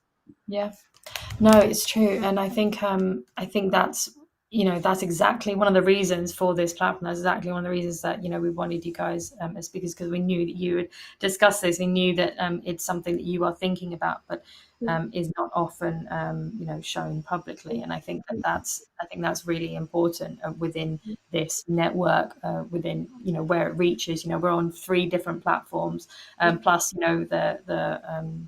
the event will be on the metaverse as well the next 2 days. So even just being able to say these are pinpoints that we can actually discuss throughout, on and offline. And I think it's also the offline discussions, and having them with people that you wouldn't normally having them probably you guys have them with the farmers, as well, and to try and get the understanding there and say, but why is this beneficial for the farming business? And I think that's really important. We do have another question that's come through. Do you want me to read this one, or should I read it? There's loads coming in. We've got loads coming in. So one which was regarding the symbiotic design. Can you expand on that? Yeah, no. So my part of my research, which is probably more academic, was about ecological colonization, which actually feeds into our work. I'm from Mauritius and France, and in Mauritius, when you had the colonization of the island, basically the ecosystem was destroyed, and the dodo, the bird, disappeared. Obviously, everyone knows it's a symbol of, for me, of ecological colonization, how humans enter a habitat and an ecosystem, and they manage to just destroy it about thing. With the dodo disappearing, some trees disappeared as well, etc., etc. So it's kind of a domino effect that we need to be aware of. And so for me, symbiotic design is how to reverse those ecological colonizations, how to make them almost rewild almost. Yeah, the rewilding is a big part of that. But the symbiosis is really interesting. It's multifaceted. I think I explained a little bit. It's organisms relating to each other within one ecosystem, but it's how we relate to them as well. So, we talked about this planet-centric, non-human-centric design, and this is very close to that. Biodesign kind of encapsulates this. And that's why I want to push it a little bit more, because by design for me has problems where people start exploiting nature, exploiting organisms. That's really not what I want to do. For me, is if it's not beneficial for the ecosystem, I don't want to do it necessarily. So that's why we work with mycelium, because actually foraging for mycelium is non-intrusive. You just need one cell. Yeah, literally like the tiniest of bits, and then from that it's into tons and tons of material. And it's not extracting anything from nature. It's just literally taking a little bit of the artistic license from the species, and then using whatever waste we can get to make it. And I like this idea of symbiotic, because more kind of like maybe conceptually, it's the symbiosis is what happens when cells multiplies, and then they encounter other cells, and then there's this idea of contamination and organisms fighting each other or agreeing with each other. So it's exactly, it's a micro and macro concept that if we could implement more symbiosis, and I've actually made it my specialism in university when I did my master's at the Royal College of Art. I was on my own doing this branch of design. But hopefully inspiring other people to what is your definition of symbiotic design? What does it mean to you, kind of thing. Yeah, I think that's also really important within this conversation, as like, how we can inspire others, but to make it their own as well. Like, we are constantly building upon other people's, legacies, our parents, our societies, that, what our cultures, what's happened many, many years ago in the past, and we're still living from the effects of. And so how can we make it our own, but also in a way that is caring for the environment, and is caring for the future, thoughtful, really healthy. And I think that's a really good thing. And I think it's great that you're able to focus on that, and then be here and be talking about this, because then, as you say, someone can come along, someone might be doing it right now that will want to connect to you, but someone may be reading this later on, watching this, and actually then maybe want to go and study it. And that's the really important thing. If we don't know that it exists, sometimes we can't really sort of follow it. So I think it's really great that you're doing that. And we've got another, just one coming in. So someone said, I find it a big challenge to balance all the business tasks, R&D, and all the transparency we want to provide with the creative work itself. How are you balancing, or what are your thoughts on that in terms of balancing it? Because obviously you're a partnership, so is there someone who focuses on one of the tasks, or do you then overlap? Because you have a love for it, right? So no, it's really funny. I mean, I'll let you reply to that one, but just a quick note. I think it's like you've got lots of different fires, and you're trying to put them, at the same time. But you start the fire yourself, and you're like, why did I start this fire now? It definitely. And I think probably the best way of summing up is just as Aurélie was saying earlier on. Everyone has their own like specialisms and kind of an area of like their skill set, and we're lucky to have two other team members with us as well.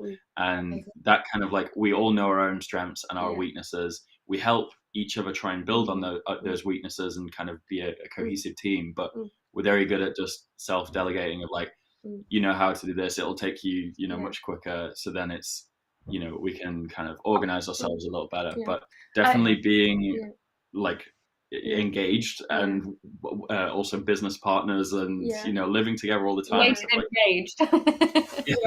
Yeah. We just decided to get it out of the way so we can focus on the business. We don't have much paperwork. Time. No, it's funny. Relate to that question. Actually, it's probably the most central question is, how do you manage to stay creative, do the research and development that you want to do, which is not always just creative, it's just very technical, and how do you manage to obviously as a business? So you've got those three things, and they are all of them are very important, because without the money you can't do the R&D, without the creativity you don't really have a business. So I really relate to that person who just asked this question, and sometimes the best way to do things is to take it a day at a time and select priorities for your business.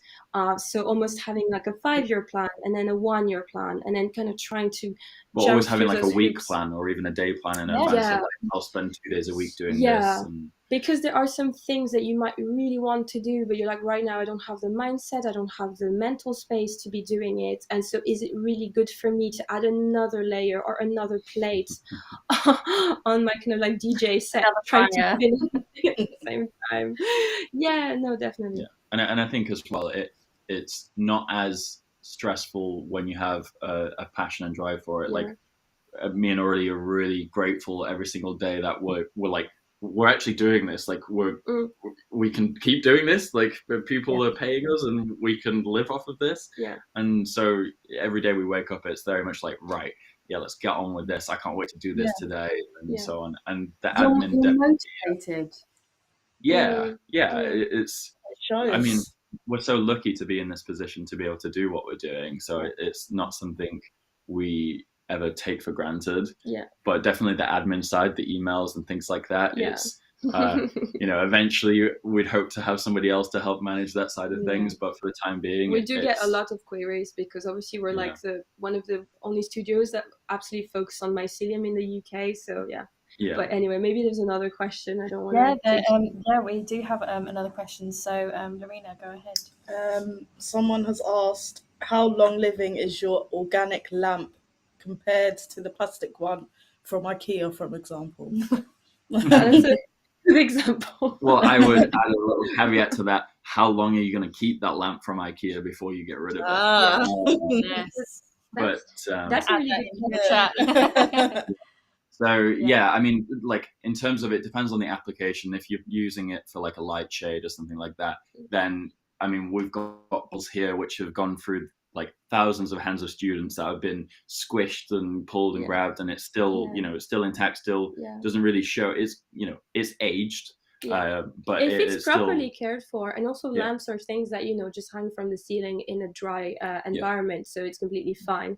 So literally we've been doing this for 4 years, and that bowl is 4 years old, so we'll see as it goes on. But I would expect in like something which isn't being interacted with all the time to have a lifespan of at least 20 years. But if it was something like footwear and stuff like that, then you'd expect it to be a lot lower, just because the amount of stress and strain you're putting onto that material is a lot higher. Contact. I think that is something to think about with products, obviously, and then the different areas of design is how much contact these materials come into. And like you say, you can put it through lots of different tests, but when it's a natural material, it will always be different. Usually. Exactly. And it's really interesting to kind of have actually a lampshade as thank you to the person who asked that question to have that in this sense that it is something that could be fairly static up on the ceiling, as opposed to we talked with Hannah about sort of the test and lab experience you do, as opposed to if you had a mycelium bag where you were touching it every single day and you've made it from the exact same strain, and you really tried to I'll be worried about the durability of the handle. all those sorts of things. And so every single area obviously has a different area of mechanical test that you would do. It goes back to the suitability challenge that I said in my presentation. Application. Exactly. It's don't think that biomaterials are the solution for everything. I think we really try not to also do that, even though we only work mainly with biomaterials and same natural. with the leather and stuff. Like we're not trying to replace leather completely. It has its benefits. It is for the most part a waste resource, because or plastic as well, yeah. because if you have technical wear for performance like athletes, or you're diving or anything like that, I'm not going to tell you we can make it out of mycelium, like, because obviously mushroom diving it's just, too. it just doesn't make sense. It's also having that conversation, which is not just uni-sided in black and white, because that's what I really struggle with when I've seen businesses do incredible things with recycled polyester, recycled polyamide and things like that, and they are doing the work that everyone should be doing on how to channel those plastic materials into a life cycle that makes sense for them. So every material is different, and as you know, you're a material researcher, they all have their different life cycles. So Yeah, exactly. Well, there's loads more questions, and so do feel free to jump on YouTube as well, and obviously like just to see if there are any more questions there. And yeah, thank you so much, both Aurélie and Ashley. It's been really lovely speaking to you. It's lovely seeing you both. And thanks.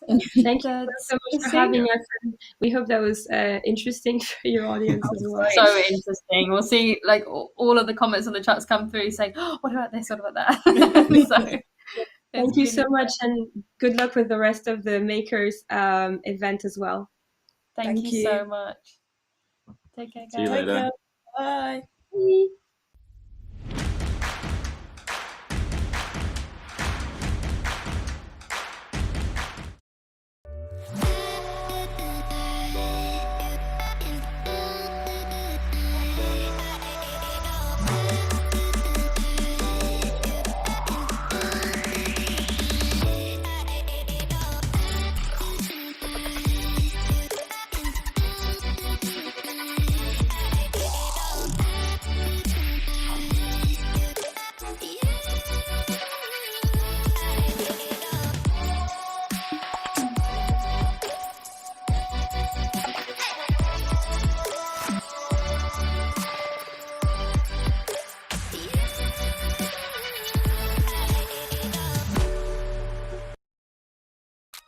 We have the power to change in our daily choices. Be the change you want to see in the world.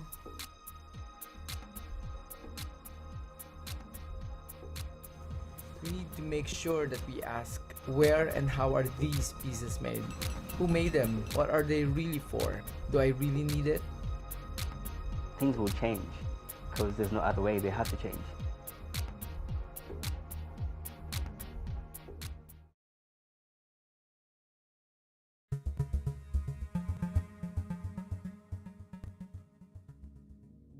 We've always used recycled materials. We've just never thought about it as being recycling. That's always been the materials we have available.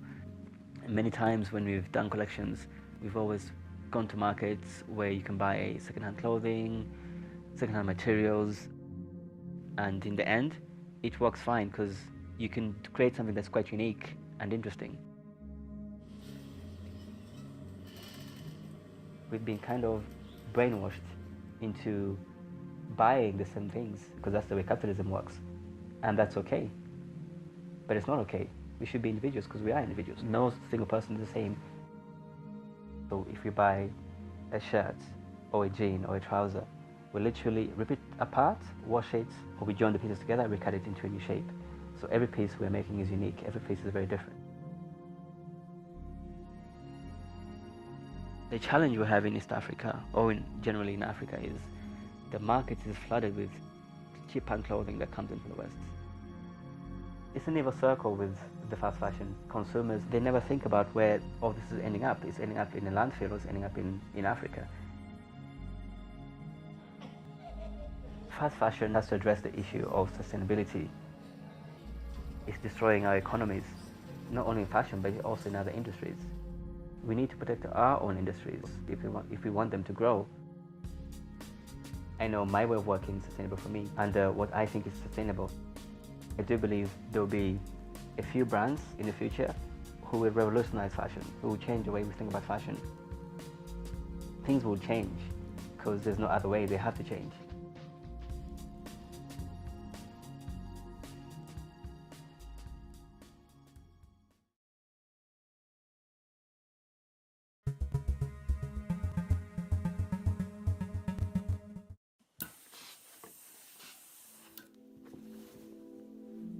My family and I always traveled all over Kiev in search of new old things to remake or just to wear. So for me, it's just a very important thing from the very beginning.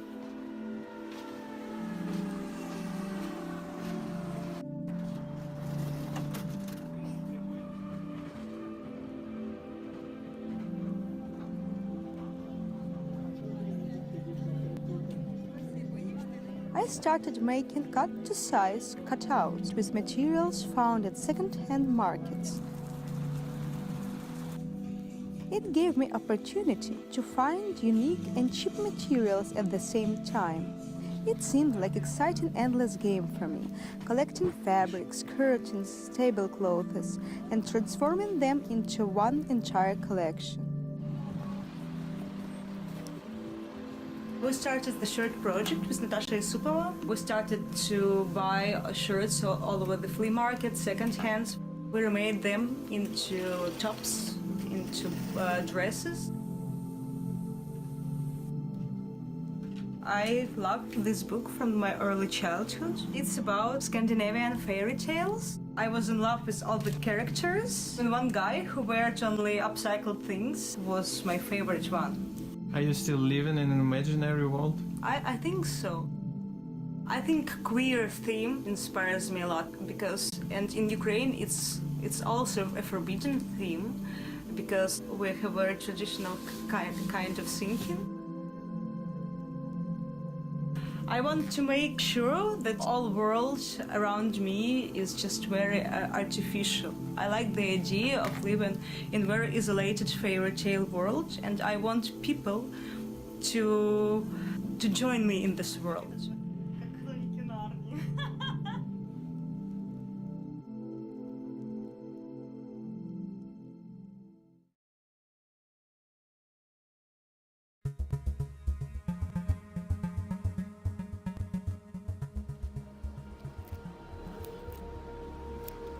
I live in a city where the National Penitentiary or National Prison is located. Having this unique setup brings me to the opportunity to work with disadvantaged women from the community, as most of my employees are wives or daughters of inmates who are serving time in prison. As a former marine biologist, I have always been inspired by nature, especially the life underwater. The Kansamudyu brand focuses on three important things in its goal to be a sustainable company. We try to improve or extend the life cycle of each piece that we produce by making sure it's reusable, recyclable, and well made.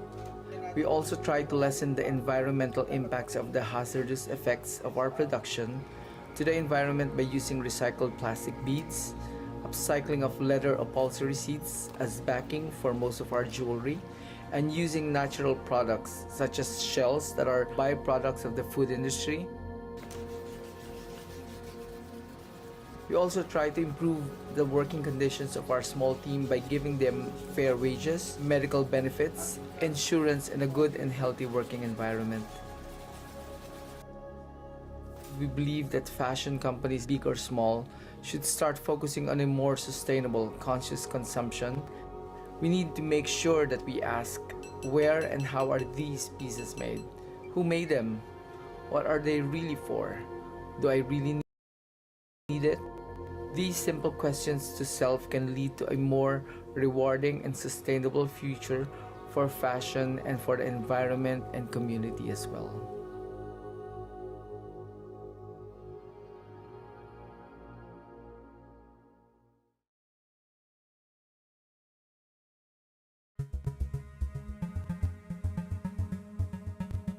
What do you have to say? Welcome to the Woman world. We do everything ourselves. We make, we design, we stitch, we screen print, we paint, we spray paint, we glue, we heat seal. We think about sustainability from the very start. So it's in terms of the fabrication, how the pattern is cut. Look at the width of the sidewalks and how clean they are. You need to change it at the start. I don't know. Okay. We craft all our garments from one piece of cloth. So like a tailor jacket is actually stitched in 2 seams, whereas a traditional jacket is stitched in 9. What happens when you start crafting and engineering garments from one piece of cloth, not only does it reduce your carbon footprint in the production process, it actually allows us to transfer our knowledge and skills quite easily. We're partnering up with a charity called Tower Project. They deal with individuals with learning differences as well as autism. So we'll actually start teaching them how to create their own garments, and then they can customize the way that they want to. So it's really taking individuals who have traditionally been marginalized in society and transitioning them into economic independence. Although empowering people with learning differences is at the forefront of what we do, we also want to connect with the general public. So the idea is to hold Make It workshops in the evening so they can reconnect with the clothes they wear. But if we were to teach people how to create their own t-shirt, they would feel a sense of ownership. And if it breaks, they would mend and repair it and keep it for longer.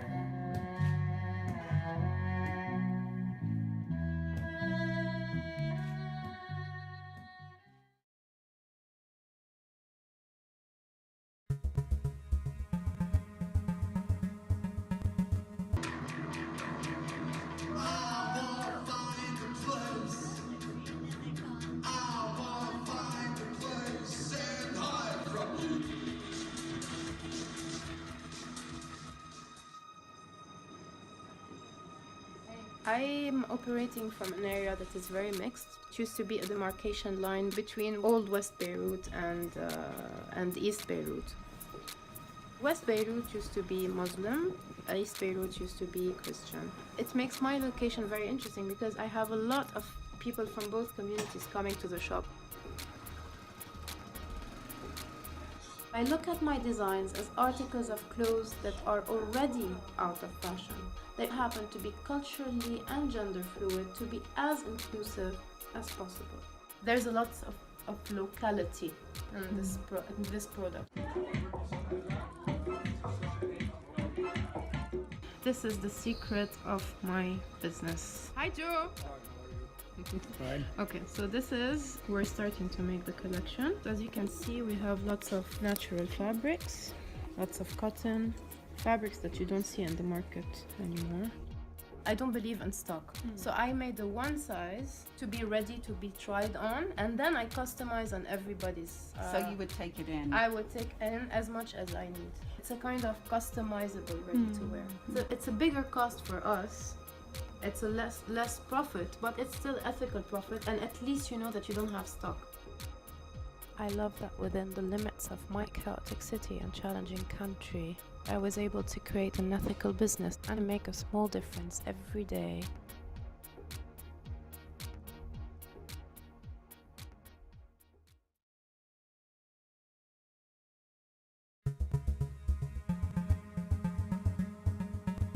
Go on, ask me your serious questions.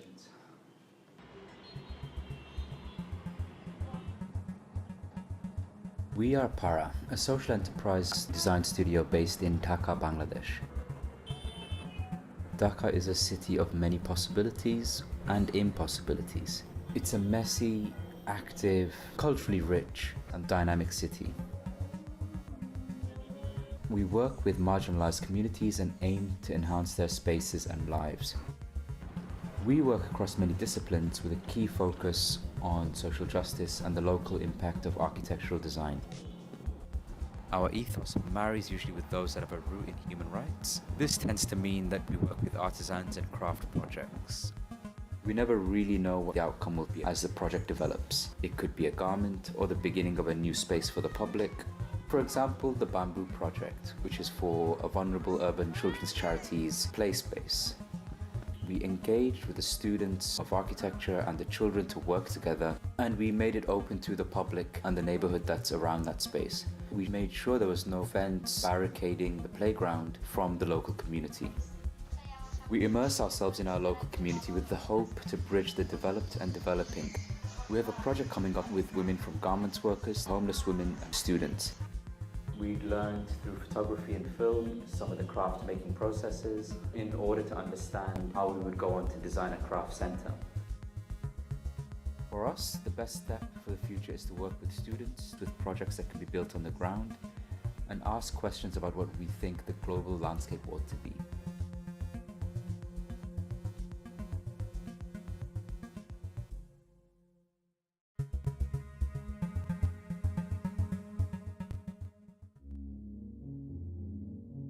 I remember when I was growing up, people used to ask me what I wanted to be when I was older. I always used to say that I wanted to be a painter or a fashion designer. It's funny because I feel now I make a mixture of both. I sort of like paint with yarn and dress these portraits. It's really rare that I plan a piece. I normally just get into this flow.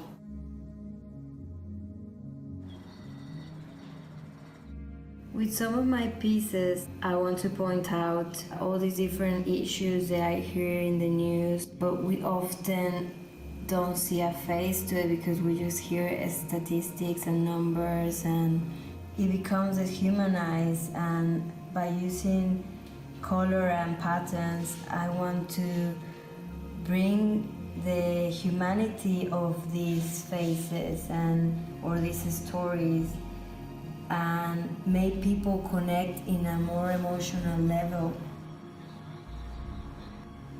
I love how as soon as I put it somewhere, the environment finished the piece. People really interacting with it because the piece sort of came alive. Activism is something that we can all do from our own window, and I think that's why I started with my street art pieces, because I wanted to get a reaction from people, whether it was positive or negative. I wanted to break with a routine and make people question and see things in different way. We have the power to change in our daily choices. That's sort of the message that I want to say. Be the change you want to see in the world.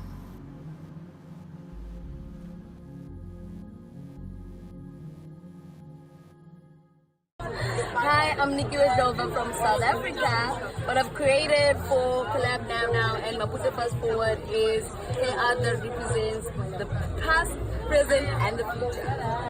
Will here, I'm a digital artist from the UK, and I've made a piece of work about the visual layers that are present in Maputo. The first time that you do this kind of collab? Yes, yeah.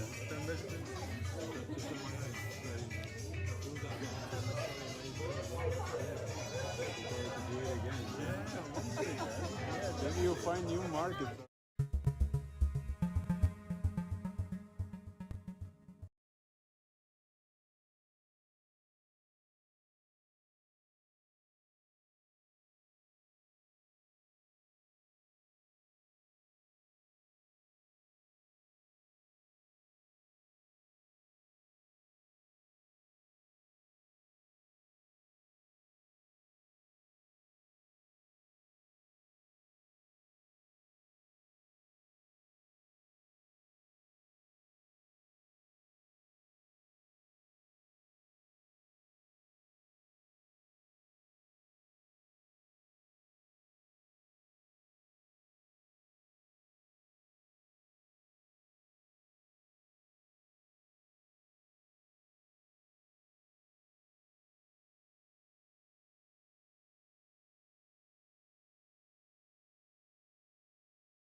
Hi.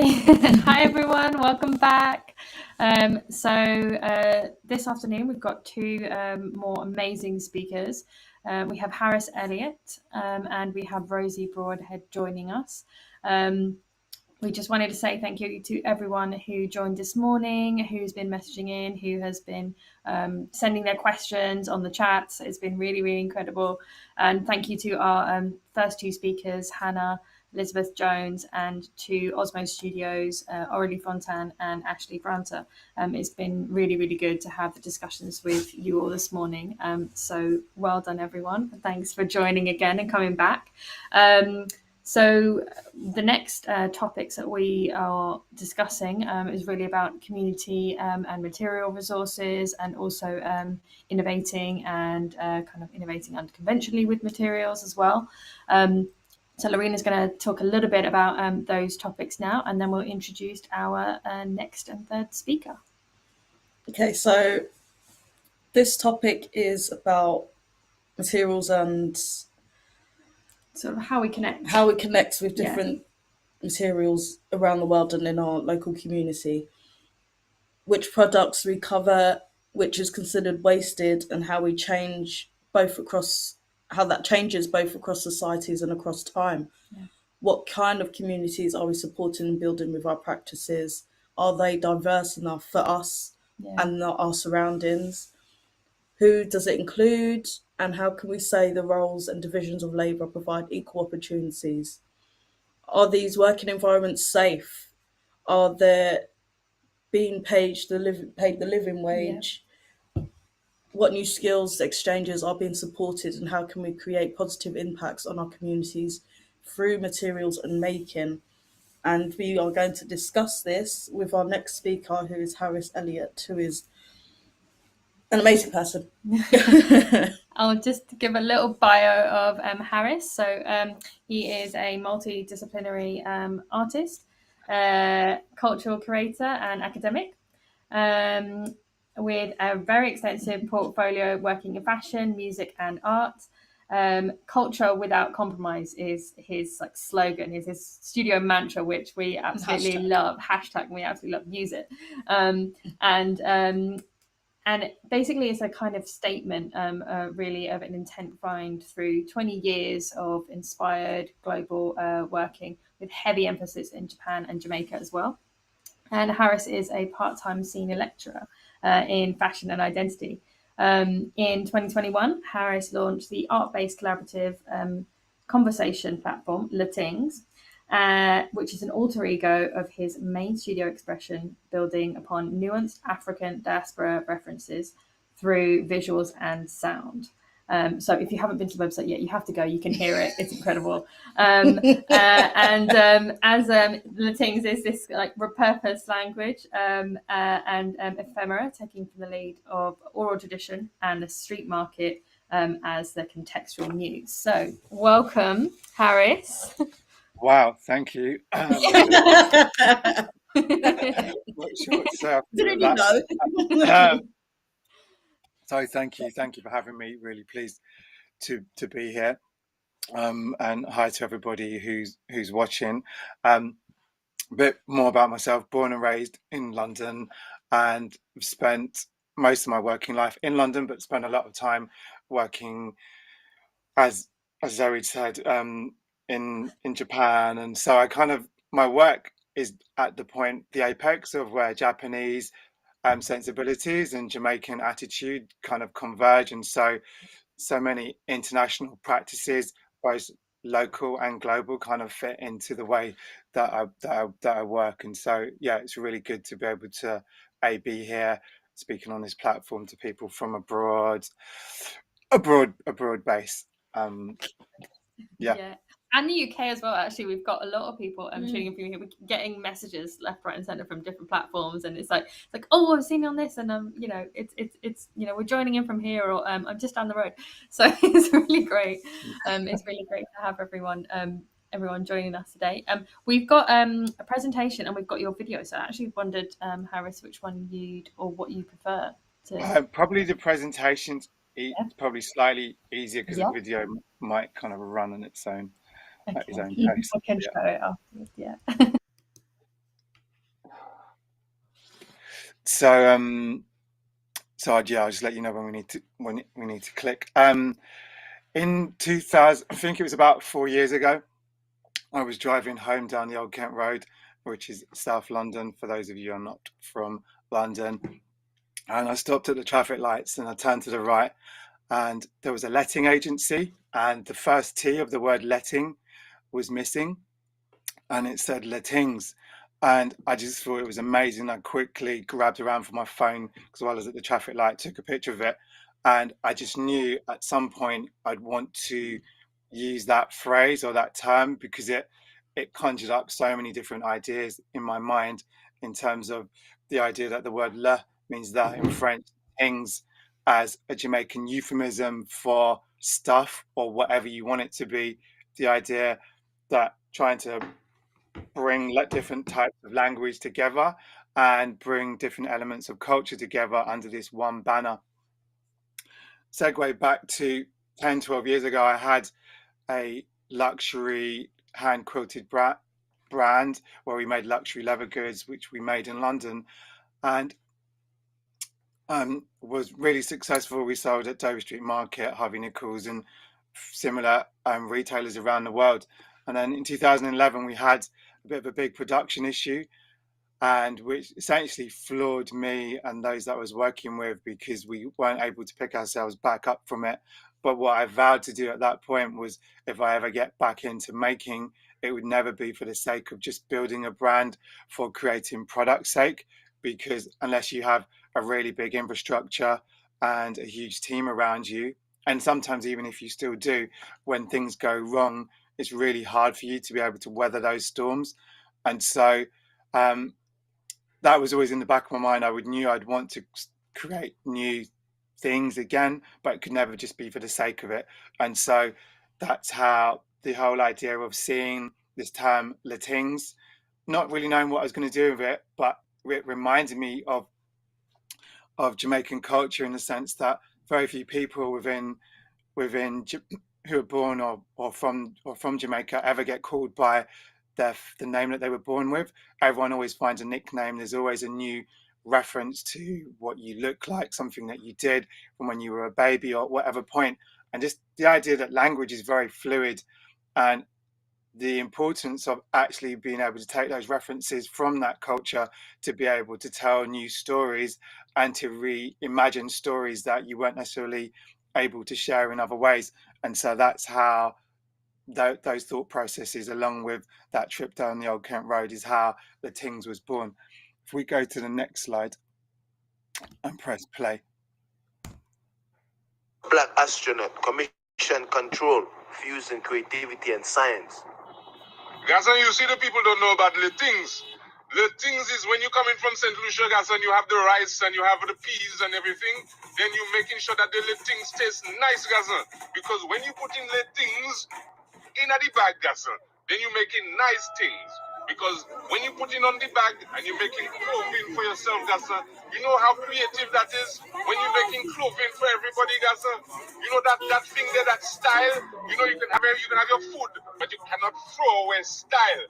And that's what this is. This is not throw away style, this is little things, Gasson. A Latin is a perfect mashup of my motherland and the language which I've been fascinated by since I was 9. And even though I'm not fluent in French, it's the language that I go to quickest and easiest. The Tings is a place where you can reabsorb your culture, where you can be unashamedly black and artistic. Part of my being black, Nigerian, raised in London experience. People that speak bad English, that say things, but it doesn't mean anything to me because I didn't learn to talk that way. You see, Gasson, the Jamaicans would say the thing. But you see us who have that French thing there, we say le things, Gasson. And we don't even speak French, we speak Creole. So all the people in all the Francophile places all around Africa, they will say le Tings tells the truth about the things that matter. So that's when you click onto the website, as Zoe said, go and check it out. We've canvassed a lot of opinions from friends or people that we interact with to be able to give their opinion on what the term Tings means. And it could be in relation to some of the things that we create, but or just as a gut response to what that term can mean for them. And the idea that when starting to design and bring about creativity, that it is about the community and it is about the people that we're around that and inform and inspire so much of what we do. It's really essential from the get-go that actually it's not top down, but there's a much more of a lateral flow where everyone can actually have a say because everyone is part of the community, and everyone's voice is valid. And the idea that the market is almost our muse, so that when I was a kid, I used to hate being dragged around the market on a Saturday morning with my mum to go shopping. But as an adult, being able to see the different voices and see the different sites and actually seeing that as a really strong point of reference of cultural learning about the different ways of how people interact, and that point where you can't always filter stuff out, you're just in that moment.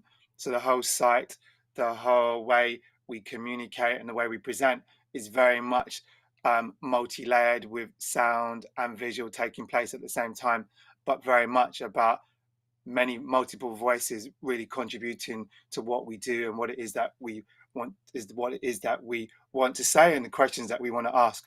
So essentially, I've talked about it as a brand today, but really I normally talk about it as a conversation. The Tings is a conversation platform and we create products, but essentially each product should be able to start a new conversation in itself. Can we go to the next slide? So this is a film from one of our partners. Today, Saturday, is a market day. Everybody's here to get a good second-hand clothes, from shoes to caps to bags to anything clothes. Different way me polo 19 na me twa na polo 19 na ye twa no uko fabe no na who expect say obenya dress 19 dresses na ye trouser aye tops enyama basa na be no so ni boy. Whatever they don't want is what ends up in the trash. And over the past years, the things they don't sell keep increasing. That's a profit and loss.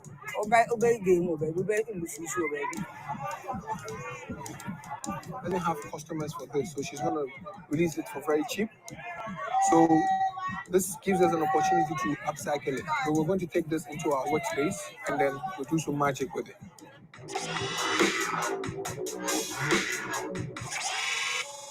What we are doing about it is upcycling. Over the past 8 to 10 months, we have been collecting this trash and remodeling them into stylish outfits. We also made a conscious effort to make it public and also sensitize people on the importance of upcycling. We also want people to try and desist from fast fashion.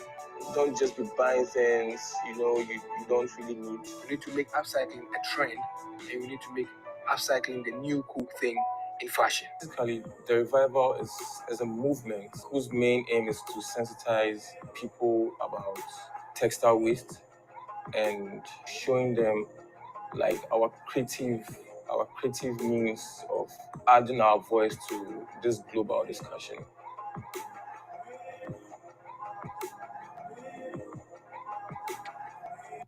So that's who we work with in Ghana, West Africa. That's Kwabena and Yera.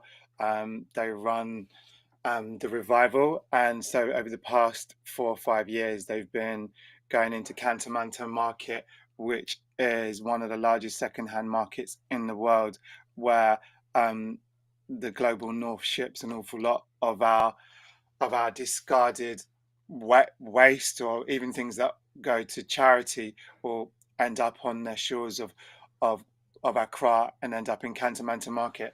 So we work with Yera and Kwabena, and when they're in the market sourcing clothes for upcycling for their processes, they've been collecting used rice bags for us, and then we end up using those used rice bags that they source in the market, and we repurpose those into either graphics, or we create them into totes and backpacks. And so there's a whole range of items that we've created, and it's usually through working with the Revival. And it's just really important that we build this global community and this conversation. And so very much when West African narratives will come into the way we'll communicate with the Tings. So being able to partner with two people who are on the ground in the market, and their sole purpose of their day-to-day is about helping people to relearn that actually they can turn some of the waste that they're receiving, some of it is way surplus to requirement of what they need, but being able to show people a new way of how they can reconstruct garments and still be able to make a business out of whatever would be deemed as our waste. And so we like the idea of that reverse cycle, where we're taking the waste from West Africa and actually recreating high-end products out of the waste that comes from the floors of the market. If we go to the next slide. And then if you press play on that one, it's just this is this is how the whole process works. Yera and I will do a WhatsApp conversation, and he'll be in the market and he'll be picking out the different bags which we can work with. See, the Unity bag there is probably one of the ones that ended up on that image on the right. And so there's this really lovely involved process where actually I'm not just going to a factory and picking out rolls of fabric or sending somebody there, but this whole very direct someone's physically touching it with their hands, where I'm actually involved in that process, and they're very much involved in seeing which bags have been discarded, which people have saved the right bags, which ones we can remake into new things. And so being able to have a communal design process with somebody who I've never physically met before, but who has a really pivotal role in the ways in which we design, in the ways that which we create, is another thing that I really like about the way I want to think about design moving forward. The idea that of old we've grown, and we know that excuse me, as designers, our role has been to provide solutions for people, but very often the people that we're providing those solutions for, they're not necessarily aware of those conversations. There's almost an arrogance of which designers held for years, and so now it's trying to be in this process of almost democratization, where actually this process isn't just top down. And again, it's that idea that there's this lateral flow. So we create, there's 3 different sizes of tote that we create, and there's very much this process. The bags come to London 90% of the time through family or friends who are returning from seeing people, and they come back with a suitcase load of rice bags. We'll then re-clean those rice bags and start cutting them up in Stratford in the factory that we work out of, and then those bags will be remade into totes, and then we stock in Japan, in the States, and we work with a brilliant retailer, Paro in Amsterdam, who they launched 2 years ago, and their sole focus is working with responsible or sustainable brands at whatever aspect that filters into the design business. But and so it's been really good working with them and being able to develop and share these narratives, and the visualization that every product that we create has its own story, it has its own message, and there's no amount of times that you're out and about and someone will actually comment on the bag, and it will spark a new conversation in itself. And so the bags kind of do their own marketing and put smiles on people's faces, and just the idea that that form of interaction and understanding can come through from something that you create almost without you having to market it. It actually says, look at me, or sparks a new conversation. If we go to the next slide. So then the ethos of the Tings is that there is no design for the sake of it. We will only design things that are able to amplify or expand on a narrative that was formerly not told, or to be able to share things in a new way. We'll all really familiar with the blue checker laundry bag print. It came to my attention a few years ago that this print in West Africa is named as Ghana Must Go, and it came about because in 1983, the Nigerian government decided to expel over 2 million of the foreign nationals that were living there.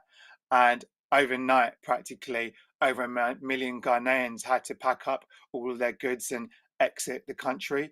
And so from that point on, 30 odd years ago, nearly 30 years ago, those bags in West Africa have been dubbed as Ghana Must Go. So if you go into any shop now, or any West African market or diaspora market here in the UK, and you go for you say, I want a Ghana Must Go, that's the bag that they will hand to you because it's still known as that. And we wanted to reframe that, and so we actually have called it the Ghana Must Stay hoodie. The idea that something which had a negative connotation and that would cause some form of division or derision among different cultures, we could start to kind of take ownership back and have a positive message that would be spun on top of that. And on the back here, you can see our logo, and the logo is a combination of the recycling Mobius, thanks Lorena, and the Fist of Solidarity, and we've merged the two together.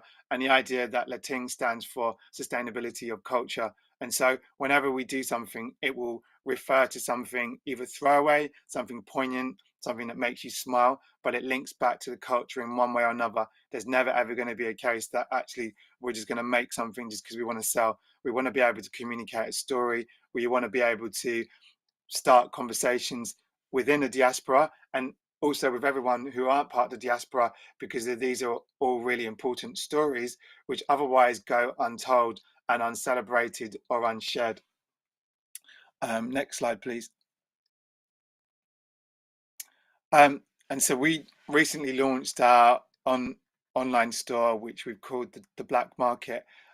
We've spent the past year and a half just building up the cultural narrative through our Instagram and on our website, and it's been very much about building those stories. And even our about section on our website, it doesn't give a description, it's a series of different voice notes by different people from around the world talking about sustainability, talking about identity, or talking about fashion. And the idea that we'll continue to play with language and narrative. The term the black market came about, the idea that the black market is refers to things that are under the counter and are not mainstream. That's very much what the Tings is. It's not mainstream and it's not intending to be mainstream. And then also the things that we will have or that we have within the black market aren't just the things that we design, but there's other things that we've sourced. So things like Milo, or in some places they'll call it Milo, is a drink that within the Afro-Caribbean community you grow up. Also, it's sold around the world in other places, but it's something that's when you speak to people who geographically have had no link to your upbringing, and yet that has become a staple drink. So we've got those on there. We're selling books which refer to the culture in different ways, or music. And then the bag that we have there is a hand-painted rice bag, which was painted late last year by an artist in Accra. And that's the idea where we can take hand-painted elements, reuse them, and reuse the rice bags in new ways so that we can find other ways that we can tell the story. But so yeah, the black market further enforces that idea that whatever it is that we're going to share or that we're going to do still perpetuates this idea that actually these are cultural stories, cultural references that are to be shared in and out of the community for everyone to be able to engage with. And then the next slide, I think that's, yeah, the next slide, that's it. And so it's just the idea that, yeah, there's an image of planting there. We're going to start selling planting there on the website. And when I've told people that that's what we're going to do, people that know kind of find it really funny that we would even attempt to do that. And it's the idea that the whole purpose of the Tings is building a community, and it's about building conversation and being able to talk about things that otherwise wouldn't have any reference points, wouldn't necessarily have any value.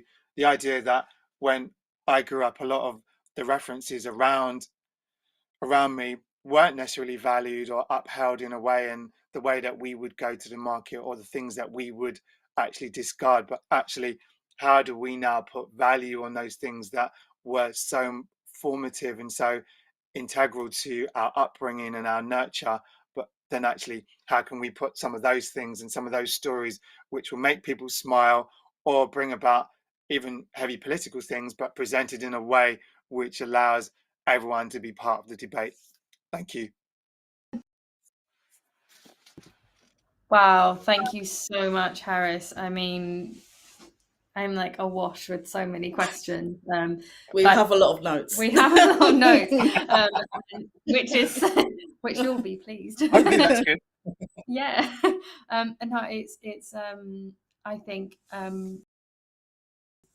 that honestly, it's one of the things that both I think Lorena and I felt, being from both multicultural families, living in an area which we have been brought up to live with different cultures, to be accepting. There's so many things that I think we thought we connected to within, the Tings, within your work, within just so many things that you said for us are just kind of like saying, yes, we agree with that. Yes, we understand that, and also the fact that you can be here talking to us and also connect with others who will feel similarly or maybe differently. And in terms of that being a point of conversation as well, I think is really good.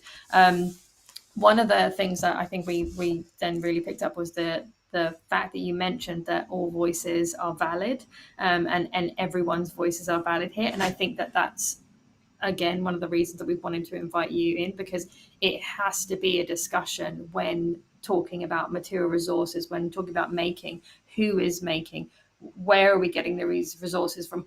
The voices of those who are buying are just as valid as those who are making, and from the point of the people who are actually even farming the resources or producing those resources in like factories or small manufacturing spaces, those are also really important. So I just kind of wanted maybe you to expand upon that, because how did you make those connections with the guys in Ghana, and how did that come about? So that's kind of an interesting one. There's a collective that I work with called Art Comes First. They would call themselves traveling tailors, art directors, and they work a lot in Ghana. And they work with the guys at the revival, and they turned up to see them, and they were talking to them, and Yera said to Shaka, I've got this thing, do you know Harris Elliott? And Shaka laughed at him. He said, how do you know Harris? He said, I know Harris has never been to Ghana.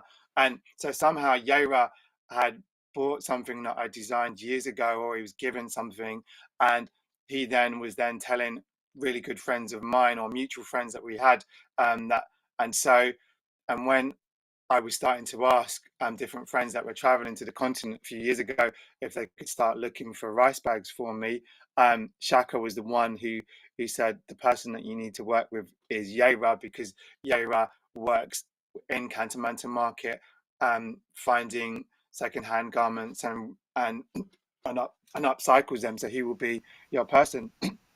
So it came through that. And then what's been great is that, as you say, in terms of valuing people, I've been able to bring Yera to Central St. Martin's and to Falmouth, where I've been doing guest lectures, to be able to talk about his process. And to that point, not only does he get paid for sourcing for the Tings, I'm able to filter that back, where he's able to share his story on UK platforms in institutions. And now both of those institutions have asked, how can they then maybe do a project with them at the revival? So I'm able to give back. He's able to get paid to talk and also amplify the narrative of what he's doing.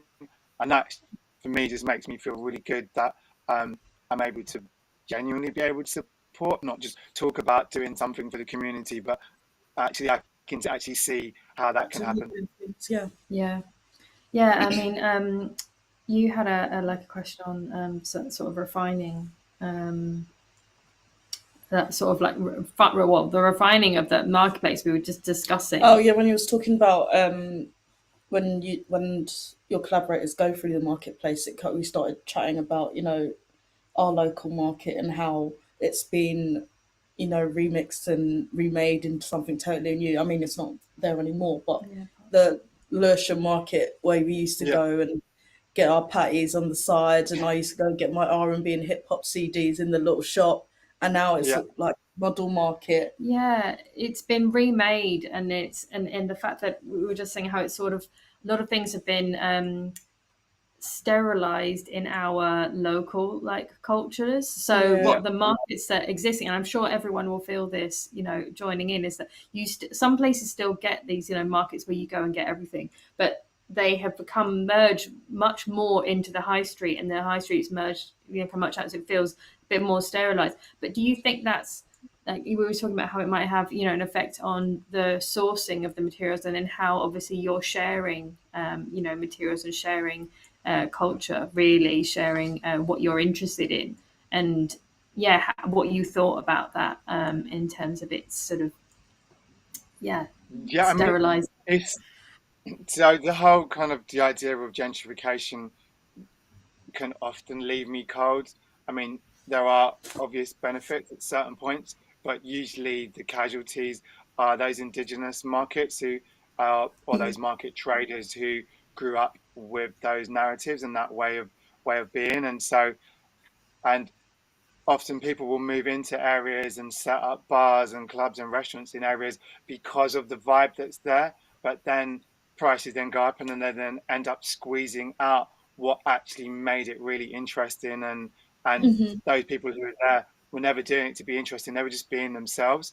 And so for me, it's like, how do we help maintaining people allowed to be themselves without having to suddenly lose their livelihood or change who they are, because they're very rarely invited into the new conversations anyway. So it is a difficult one, but I think it's always really important to not always just go to the supermarket because it's convenient, but actually go and get your fruit and veg from local markets. And yes, it's more inconvenient because often they're not necessarily on your doorstep. Like there's always a supermarket every 400 meters away from you. But actually, if we value the people and those spaces, then we need to keep spending and sharing our time in those spaces.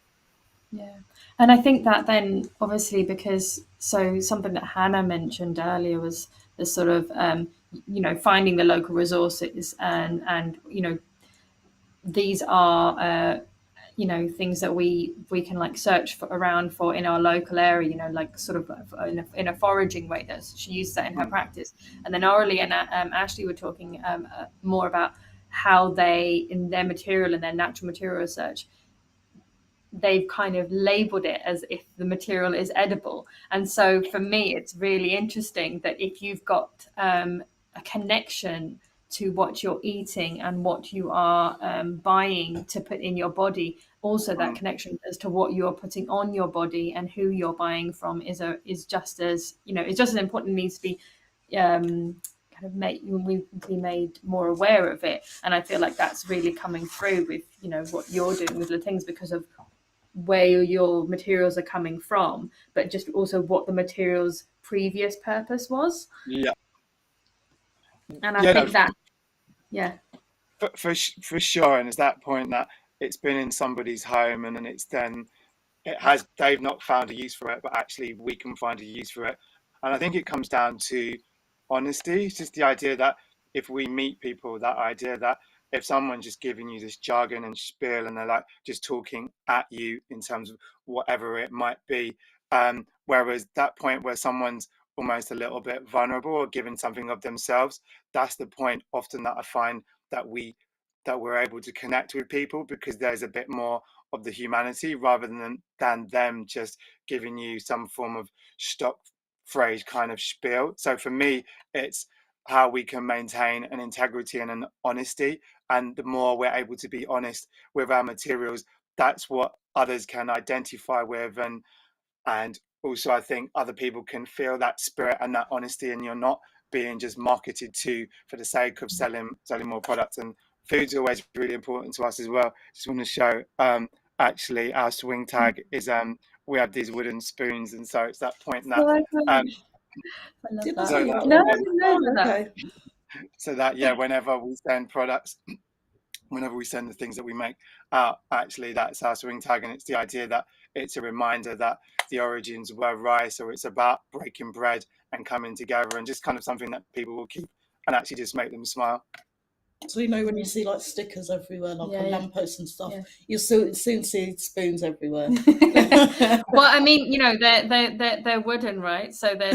Yeah. I mean, some of them. So I am now seeing a bunch of material researchers coming into to wherever and trying to find a Latin spoon and making a wooden composite out of it. I mean, I am almost. I've told him in the past he needs to give me some, so I'll just go to random food markets and just put them in the cutlery box. It's so palpable, this idea. I can really see. I can really see it.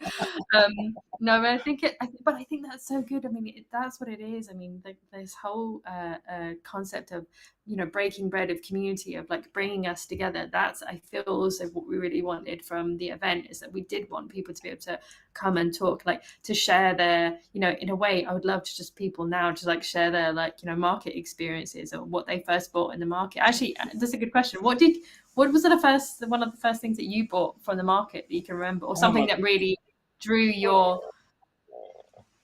awkward question? I can come back to you on it. We do have some other questions. What if there are other questions? Okay. I whenever I go anywhere around the world, I always try and make sure that I've got time to go and find the market, whether it's a flea market. Usually it will be a flea market, just because those are the things that you find always have a history and always have an identity that I would never just find going into any of the high street shops. And so yeah, even though as a kid I used to hate going to the market, now that's probably my happiest place to go and wander. Yeah. No, I think I agree that, and I think that is that common experience as well that I feel is identified. We have a common experience with markets. We have a common experience, perhaps with where we overlap in, sort of smells and sounds, but then the textures. It's the textures as well. It's the sensory overload of markets that I think, no matter where you're from, you can probably, we can all sort of identify. We can all identify that, and I think it democratizes as well, because no matter who you are, when you're in the market, it doesn't matter your status, your positioning, your age, your race. The market has its own energy in life, which is bigger than you. And I just love the fact that actually wherever you go, even if it's a local market, it's always going to be bigger than your peripheral vision and experience. And so, yeah, I just love being lost in markets. Yeah. And I think about, I really think about sort of how, you there was something that you mentioned, which was the kind of communal design. And I think that sort of, to me, like we have this term of distributed design right now in sustainable design and in regenerative design, circular design, all the designs. We have this, but I think it's the communal design seemed to be really working for you, that engagement via at a distance, he's, one of your colleagues in one market and you're in another market, could potentially, and you're having this communal conversation of how you might design something with your separate resources, and that is distributed, but the fact that you're doing it in such a kind of connected way, via media was really weird. How are you finding that more and more that other people as well, not just between you two, but actually within your network, who you're working with other people in London, say, like that, but maybe that your partners, in Ghana as well, are and Nigeria are working like that as well.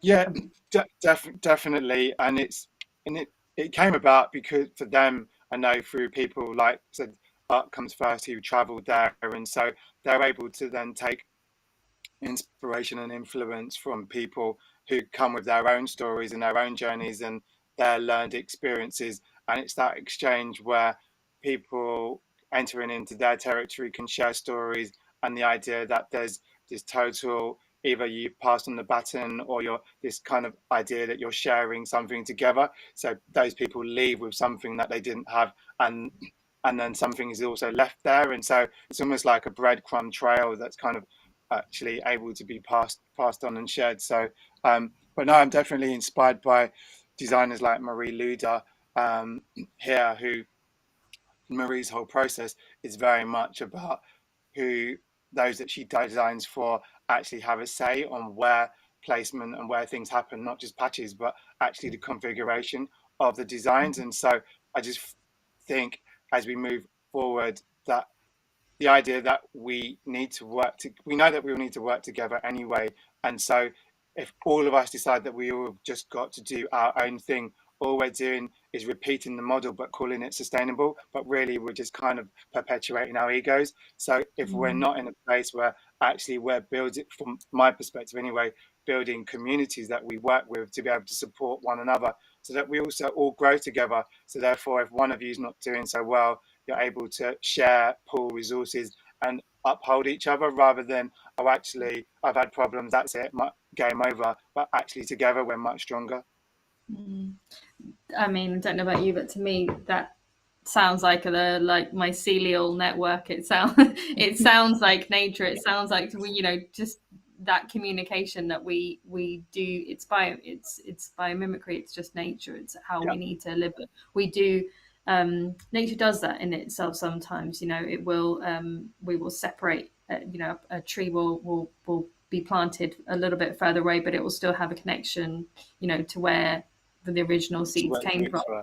And I think that it is in us actually recognizing that and coming back to that. We did have a question about because you mentioned, I think it was someone asked about the brand name you mentioned. I think it was Paro. Was it Paro? Paro, yeah. Paro. Yeah. Yeah. So we just sort of like wondered how it was for you, as a maker, as an individual, but also like how it was working with, say, an online brand, because I believe that they've got sort of like sustainable codes and other things. But how did you find like connecting with them and that sort of relationship?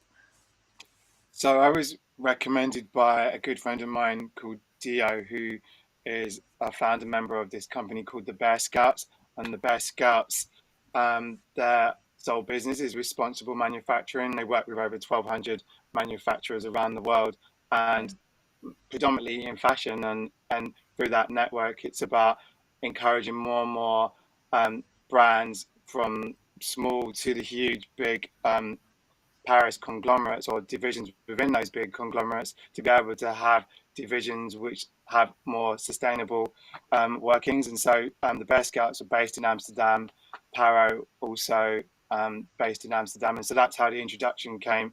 So we started talking at least a year ago. They were a year in, and one of them's British anyway, relocated out there, and their whole thing is wanting to extend that network and telling that story, and they have different classifications of what might be deemed as sustainable to one brand might be slightly different from another.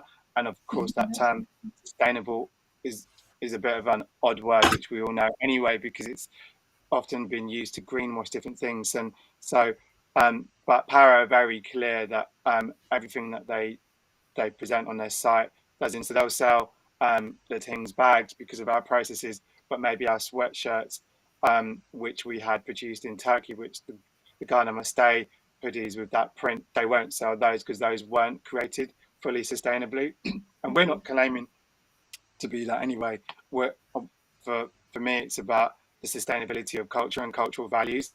And so if we can get our cultural values right, then that ethos should follow through to the materials and the ways that we think about what it is that we do. So, but Paro, yeah, they're really brilliant, really lovely to work with. And so it's worth recommending or sending other brands their way, because they're always on the lookout for new brands.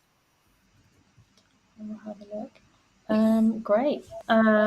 So let me just see if we've got any more questions.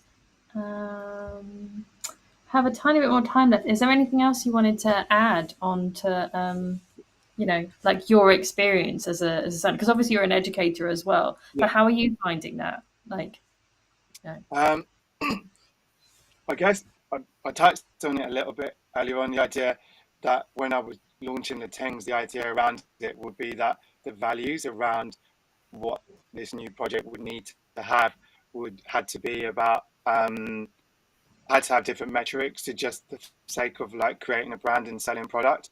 So the idea is that the conversation is the Tings is a conversation, and the conversation is as, if not more important than the products.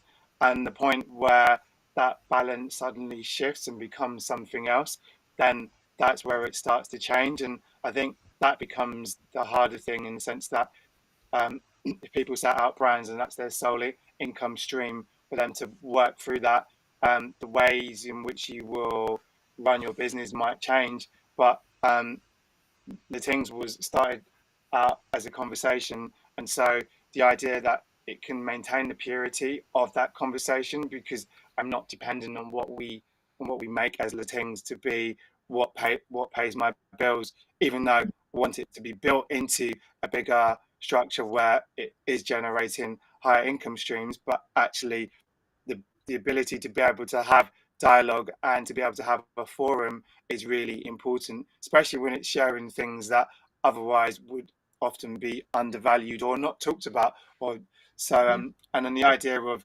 academia, being able to have a voice, to be able to share my ideas and learned experience on valuing culture and community. I mean, my role at CSM, I was appointed as senior lecturer in fashion, identity and culture. And so as much as it's about fashion, the ways in which I engage my students is talking to them about what's the identity around their projects and around their designs.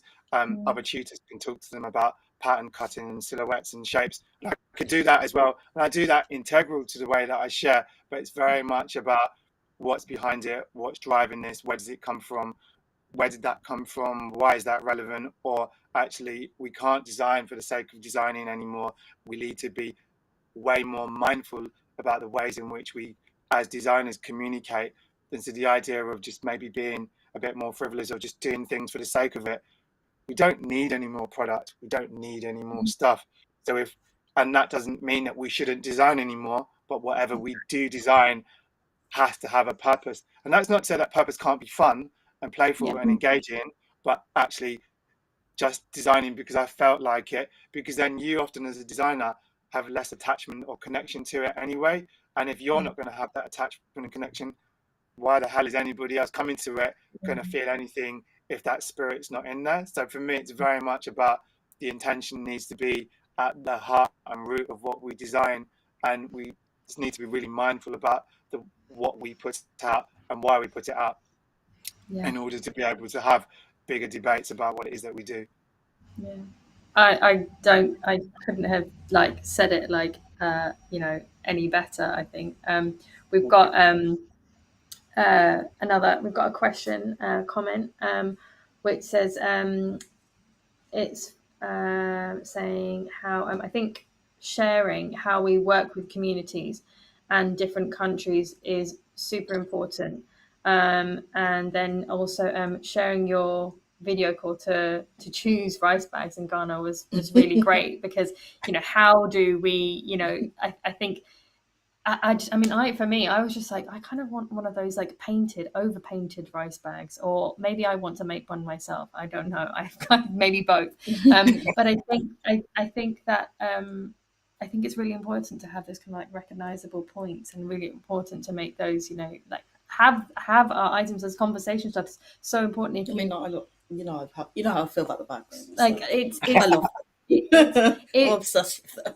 I think it is important that we have like this connection behind what we make, as designers, but also for again those who are going to like buy them or use them, even even if we give something as a gift, like we have an intention behind that gift giving, and that to have that as something which is whole and has that we want something positive for the person, or that we think that what we bought, that gift that we bought, is something important or good in that. I think that's an important interaction. It's an important exchange. It's I think it's really I haven't seen it before in such thoughtfulness, I think, as you've done.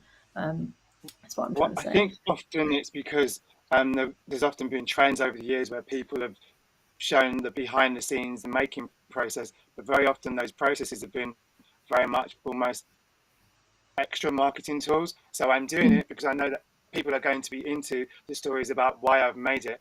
And it's not saying that those people, excuse me, don't care about that process, but for me, I just want it to be as transparent as possible. So when Yara first, I was actually teaching at St. Martin's. He just managed to call me the first time on WhatsApp when doing this WhatsApp call in the market. I had no idea he was going to do that. I was like, okay, so it's like, this is perfect opportunity to record this, because actually this is the reality of how it happens. There's no made up story about how we get it, where we get it. He's actually in the market on 4 o'clock on a Wednesday afternoon or whenever it is. And actually that is, and so understanding and knowing that is really, really powerful. So everything is there to be, there's nothing that's hidden about our processes, how we do things and how we make things and what those things end up becoming. And so I think it's that, as I was saying earlier, that idea of being honest about your process. And of course the way that Le Tings has been set up is that it can be as brash and as colourful and what it wants. And even our shop page, it's bright green, it's not white, it's not pared back. So there'll be people who find it a bit Marmite, a bit like, it's a bit overwhelming, but that's how marketplace is. That's how marketplace is. So it should be like that. It should be a I can imagine, like when you was on the call, like you could barely hear him talk. I could just imagine like people shouting over each other, and you're just like, I want the green one. No, I want the green one. It's just like, shaking my head and nodding because you can't necessarily hear, but it is that point of making all of those things, elevating all of those aspects of the story and presenting them in a way that actually he wouldn't normally have his story shared in that way. And actually it means that Yara can able to talk about the fact of working with Harris when he's got new people coming through. So that actual process where we, again, as designers, it's like, it's my way of working, this is what I do, and these are my secrets. It's like, there's nothing to hide here. There's a really labor intensive process, but we've built really beautiful dialogues through that process and able to share stories and help that. And I think the more we can do that and not fear actually keeping things a secret, because everyone's going to always do something different to you anyway. It's never going to have the same hallmarks or the same ways of doing things. And so for me, I just love the fact that it can be all singing, all dancing, and actually the idea of sometimes I might call myself a Luddite, but I'm not. But it's the idea of still being very analog, and my mission is very often about how to make analog exist in a digital world. And so Le Tings is a great vehicle and experiment to be able to have something that is so tangible and so touchy-feely, but actually the digital experience is akin to what would try to be as close as to the real experience as possible. And so that's often my mission, how to make the analog exist digitally without actually losing that sense of what we love of why it's analog. I don't think I can say anything. We can add anything else. I do have one little question. Okay. Time? We don't, but it's fine. Okay. We've got so time when break. your students, how do they respond to what you're saying in your when you talk to them about their identity of what they're making and what they're doing? Do they already come to you with their already made plans, or do they kind of lean on you for more, introductory information into what you're doing and how you can influence them in their practices? So my role at CSM officially is quite new. I started there in September, but just of recent, I mainly work with final year students who are at that point where they're working on their final collections. And it was really good recently speaking to a few students who who said to me, our tutors never ask us the questions that you're asking. And so it's causing them to think more about what it is that they do, because they come with their visuals and they've got their research. But I'm like, well, how does that connect? And what does that actually mean? Or what's the relationship between the garment and the wearer? And that's not saying that what I'm sharing is better than what their tutors share, but a few of them have said, oh, no one's ever asked me these questions before. So it's actually causing them to think. And so I'm able to see that my interaction with them is able to have an influence as they're actually being probed to be able to actually dig really deeper and actually making their work a bit more intentional. And that's been really encouraging when those that have been really vocal to say, no one ever usually asks me these questions. That's actually makes me feel like my role is kind of really valid there. I think that's a really good question. We've actually got one more question. It's just come in. Which so we'll just do a 5 minute today. We organise extra time for a reason.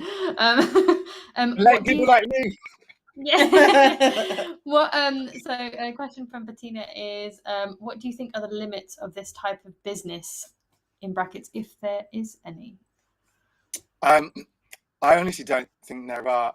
I've not mentioned it, but very often the model that I've referenced would be Wu-Tang Clan. The idea that 9 different rappers came together to be able to create this indelible force and essentially, quote unquote, the most important and most impactful hip hop group of all time. The idea that they're 9 individuals, and when they come together, they're able to work really strong under the brand of Wu, but then independently, they're all able to have their own separate careers and albums. And so the idea of working collectively with people, they're 25 years strong and not showing any signs of ceasing, and the reference in that younger generations are still buying into it. And so for me, the whole idea of collective thinking and collective working to be able to support, whether it's under one banner or just under a few different banners of how you do things, I just think it's about community, and communities that stay together, work together, and can grow together make really strong impacts on society. So I just think we just need to be more mindful about this, because very often, even myself, will sometimes default to old patterns of working because that's what you know, but it's actually being accountable to one another to be able to know that collectivity is what's going to enable you to be able to move forward, knowing that you've got the support, even if you've got your own teams, just the ways of how you can work with other teams and the skill sets that they have, or the information. And then also cross-pollination of promotion. You can share what each other does and build those networks that way. So I just don't think if people get behind it properly that it can fail. Yeah. I think that like accountability, or that thread of accountability, just runs so much through all of our areas, or all of our themes of making and sustainability, and just trying to sort of connect as much as we can. That accountability is such a big theme and such a big area in our language, in our terminology that we use when we're talking to each other about when we're organizing or sourcing or anything. Just trying to being able to rely and be accountable is really important. And our time is up, but we could go on forever, Harris. And I think I'm really glad you were able to join us, and thank you so much for presenting. It's been really wonderful. I'm glad that we could share you with everyone. Genuinely, thank you. It's been really good to be able to respond to the questions, because you never always know how other people outside of your network see or perceive what it is that you do. So it's always refreshing to be able to actually talk and get an insight to how other people's responses to the work is.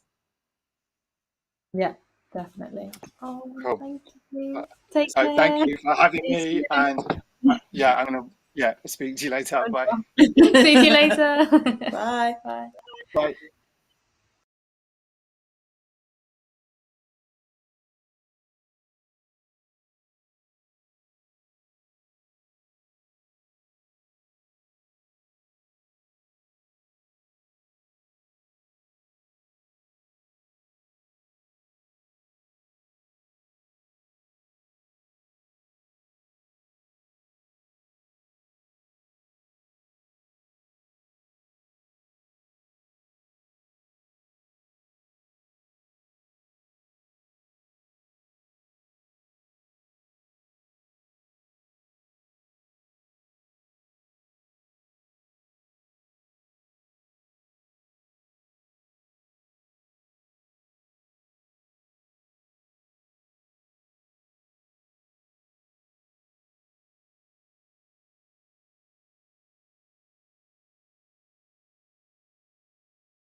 Hi everyone.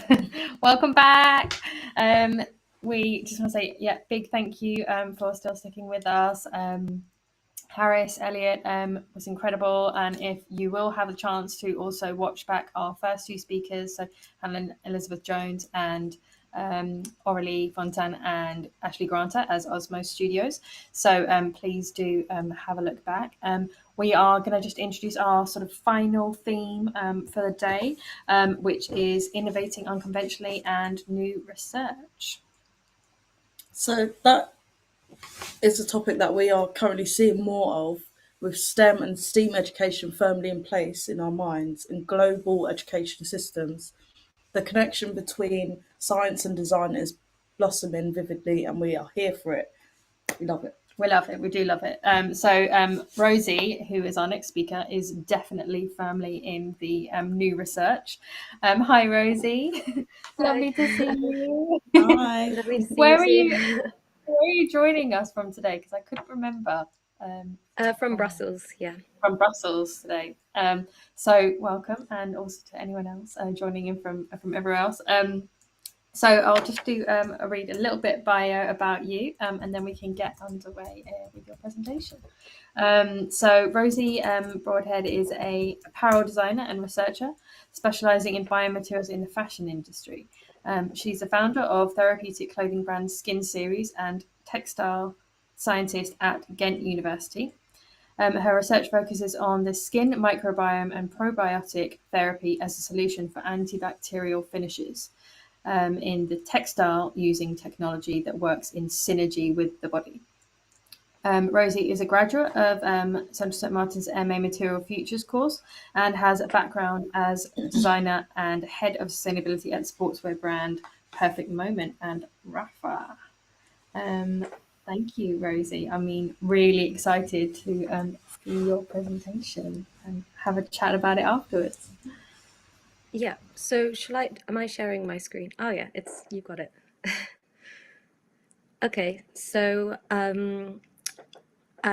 like Zoe just said, I'm a textile scientist at Ghent University, and I'm researching new biomaterials for the fashion industry, and I collaborate with a microbiologist and a team of bioengineers who are experts in the skin, and together we develop new solutions for fashion design and for clothing. So my background is really in sportswear research and development in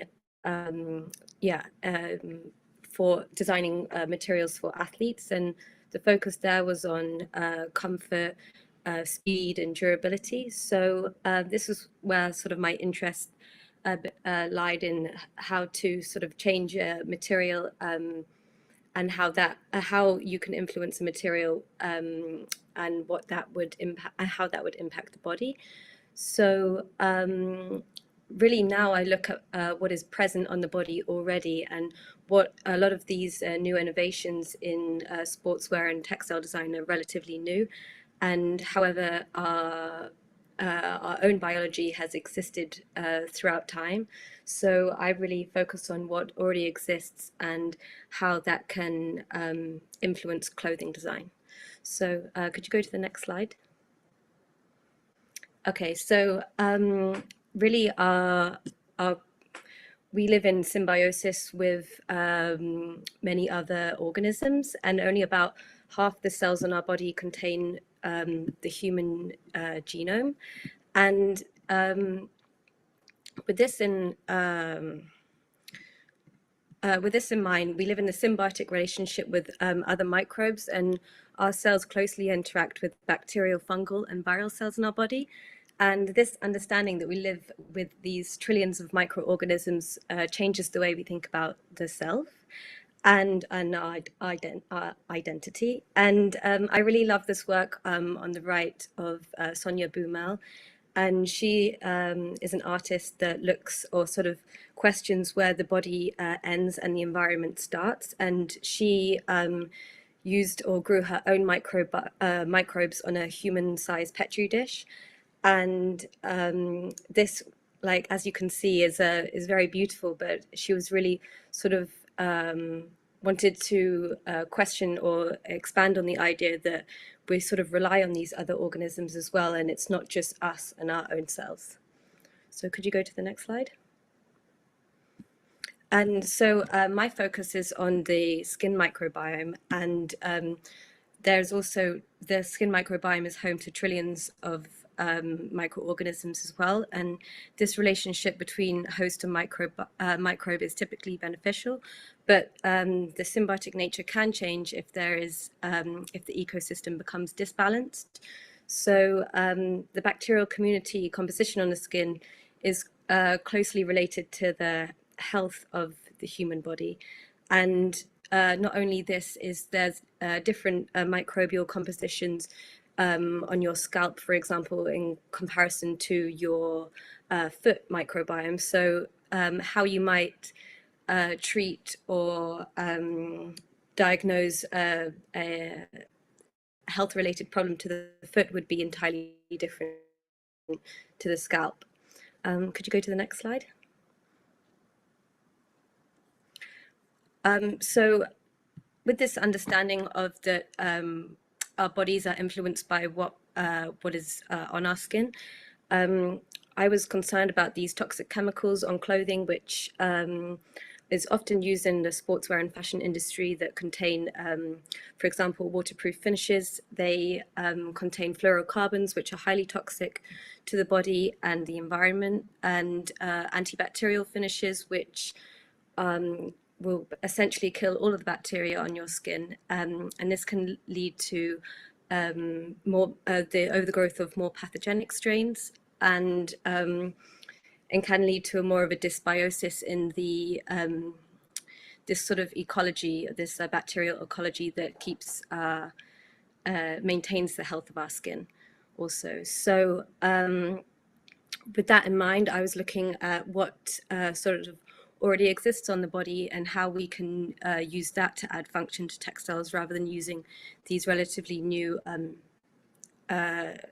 more chemical-based finishes. Could you go to the next slide? So biodesign is a relatively new or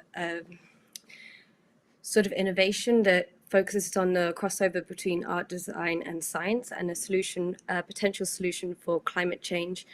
And a lot of research and development investments have increased, and it could be a solution in industries such as architecture, food, fashion, and using living systems and microbes.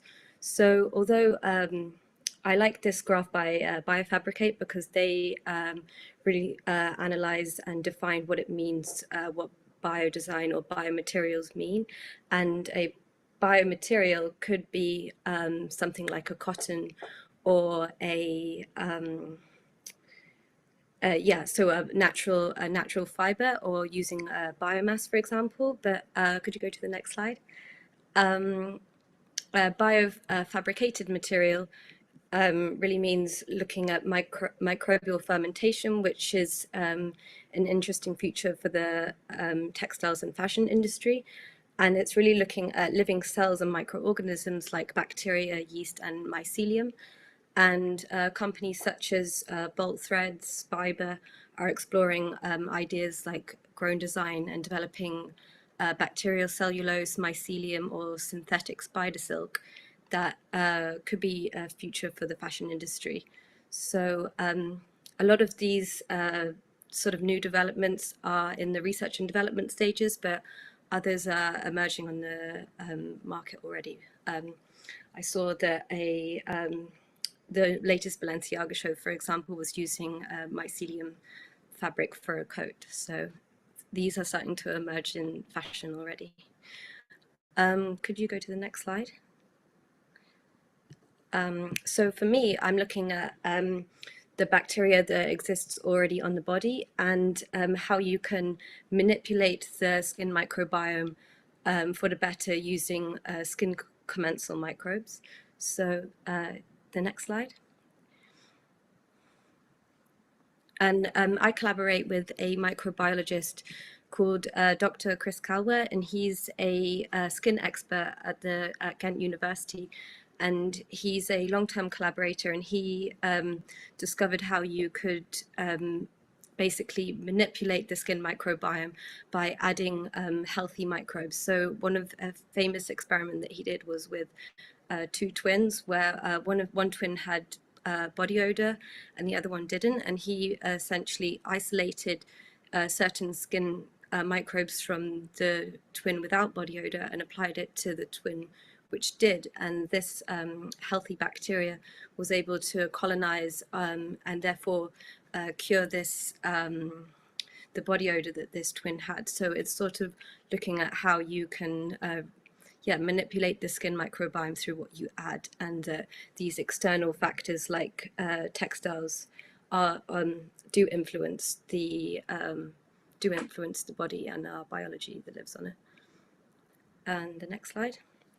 So with this in mind, I've been developing probiotic clothing, which means encapsulating healthy microbes into textiles, which are activated with moisture. And this, the main benefits is that it encourages cell renewal. It becomes, it's an alternative for antibacterial finishes because it helps to reduce your body odor. It's not a pathogenic strain, and it essentially improves the immune system of your skin once being worn. So next slide, please. So there's a few different criteria in developing probiotic clothing, as it's and this really is looking at a particular strain of bacteria that is dominant and healthy on the skin already, not associated with malodor or skin disease, and it has a probiotic prebiotic function, and the application method to apply it to textiles should be non-toxic, hopefully fixed at a low heat, because we're working with a living organism and they're quite sensitive, and it should be durable, and the textiles, it should be suitable to wear next to the skin, moisture wicking and pH neutral. So that now I work in a microbiology lab, and we're really developing from the start how you might incorporate these living organisms into textiles. So next slide. So in the lab, although I work between a sort of fashion studio and a microbiology lab. So in the lab, we're growing certain strains of bacteria and isolating them, and then incorporating them into textiles, and therefore extracting the bacteria from the textiles to be able to quantify how much bacteria is in the textiles itself per centimeter square. So we can be sure that this is a durable, long-lasting textile application. And we also test on, we do wear testing trials as well. So this means asking participants to wear a t-shirt where bacteria is applied to one side of the t-shirt, and ask them to wear it for a couple of days, and they really analyze whether they have noticed a difference in their body odor, for example, or if they're experiencing eczema or skin disease, whether this is something that has changed. And then we take the t-shirts back and analyze them ourselves and extract the DNA to be sure that this is the bacteria that we applied was the one that is still there and presented these beneficial changes on the skin. Next slide. This is just a, so this is really some lab work in progress. I thought this is a part of a wear testing trial where we had to sterilize these t-shirts under UV light before applying the bacteria to make sure we didn't have any other strains on the textiles beforehand. And the next slide is we also look at the bacteria under a microscope, and this is quite a beautiful, interesting process where the bacteria is encapsulated into a polymer and then cut a very, very thin layer. And then this thin layer is cut using a diamond because it's the only material that slices it sort of sharp, thin enough to be able to, to be applied to the microscope. And then the technician that does this process fishes the bacteria polymer from this sort of blue pool you can see on the right, using her own eyelash. So it's just really like explaining the very minute or interesting processes we use in the lab to work with these sort of organisms and textiles. And the next slide. So this is really a sort of timeline of how I incorporated the textiles, the bacteria into textiles in areas that you're most likely to sweat. So here I applied it under the arm, down the back, on the inside of a garment. So to sort of showcase or communicate this point, I used a light box. So when the when the light shines through, you can see the areas that the bacteria is. And I used a sort of graphic that looked a bit like a biofilm, for example, to kind of communicate that this piece of clothing is alive and potentially changing the way you treat the clothing as well. Next slide. So aside from the probiotic clothing, I also develop other therapeutic textiles like seaweed encapsulated garments, which encourage cell renewal and reduces inflammation and has an antioxidant effect on the body.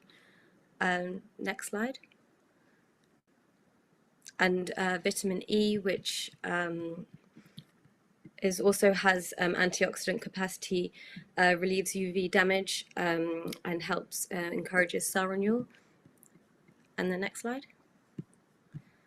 And zinc and cotton composite, which also encourages cell renewal, has anti-inflammatory effects and UVA ray protection. So it's really looking at how your clothing can not only be neutral, but it's also how can your clothing benefit your body as well. And thinking about your clothing or these surfaces against your body as a sort of symbiotic, having a symbiotic relationship with what you're wearing, and how can you protect your skin and your body and the microorganisms that live on it.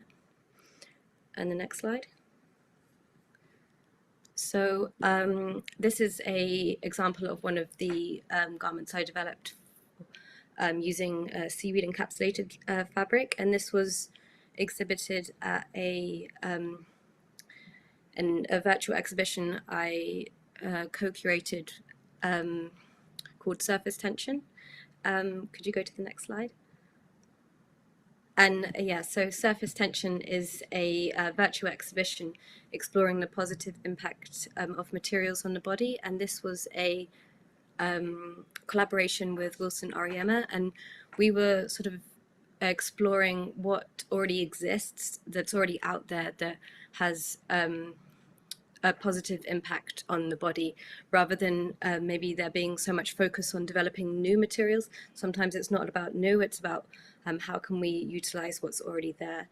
And there's a lot of designers, scientists, doctors, engineers that are developing interesting fabrics and materials. So we wanted to showcase that during this exhibition.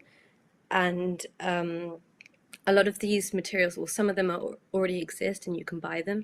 Some of them are in development, and some of them are more speculative futures. So what might happen in the next 10, 20 years, for example.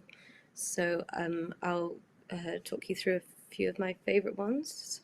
Next slide.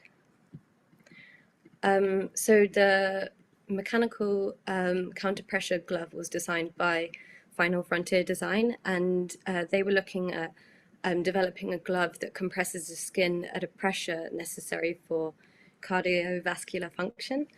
And this was because spacesuits, for example, are very heavy. They're quite uncomfortable. So it was trying to develop a material that was lightweight, that is quite ergonomic and works with the body rather than against it. So this is quite a technical challenge, and it's still under development, but they pitched this to NASA in 2015. And the next slide.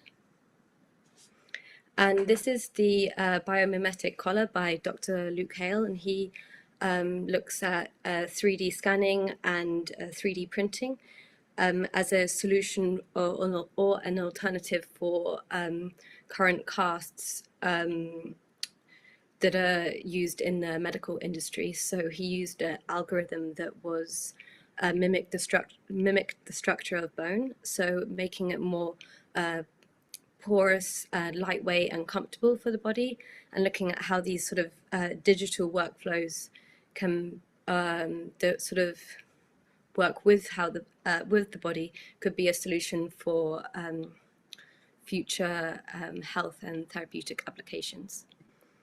And the next slide. And this is a smart underwear developed by Julia Tomasello, and this is a underwear that monitors female intimate health, and it's a sensor that's connected to a app which if there is any changes or in pH or certain biomarkers, this will be communicated with a medical professional. So it's really sort of a community for sort of opening up or an open source sort of network for females who want to understand their body more and be more aware of their health. So yeah, everything, that's everything. But yeah, really all the projects sort of interlink in the way that it's something that is positive for your body, and it's how this surface that we're wearing can perform benefits to the body as well. Thank you so much, Rosie. You. That was incredible. Yeah, we've had so many also questions and comments through the chat as well. So we may just dive straight into them. I think it's everything from the cell renewal to that kind of improvement of skin is just really fascinating, and how a lot of the questions are coming around as where these may be applicable into communities. So we can just go to the first question from Masha, I think. Oh, she's gone again. Yeah. That's the question, maybe well, more of a comment. Well, it's more of a comment, but I'll read it out anyway. So she says that it's really interesting, and that every new slide that you're presenting is answering your question. So I think even just seeing your thought process is really good in terms of the communication that you've done throughout your through your work. And she actually mentions says that she hopes people become more aware of not only what they eat, but what biosphere you're putting on. So I mean, how have you had those sorts of conversations with other people that you're working with, or even not people that you're not working with, around sort of what they're putting on their skin and how it's connecting to your research?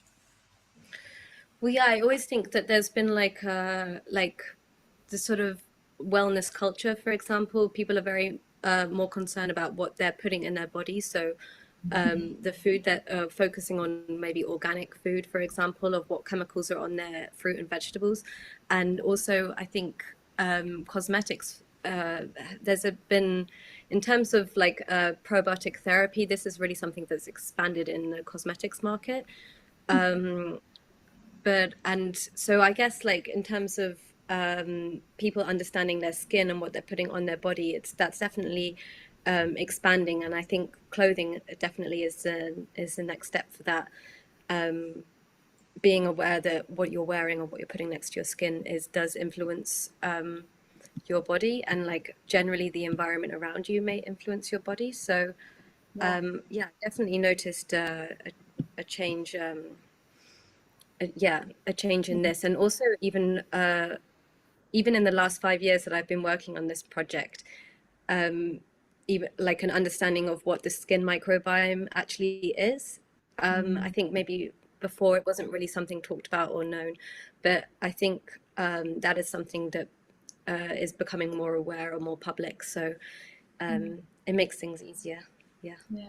And that conversation about sort of people maybe starting to understand what you're talking about, as well as we've got the your video up as well. Yeah, you can still go on Surface Tension and explore these different projects. I think we're going to have to connect it as a link into the metaverse for the next couple of days. I think it would, well, one really connect up, but I think it would be really fascinating for the participants that are on day 2 and 3 to be able to also tour through, as well as obviously everyone else. I think we'll be able to share the link perhaps in the chat as well.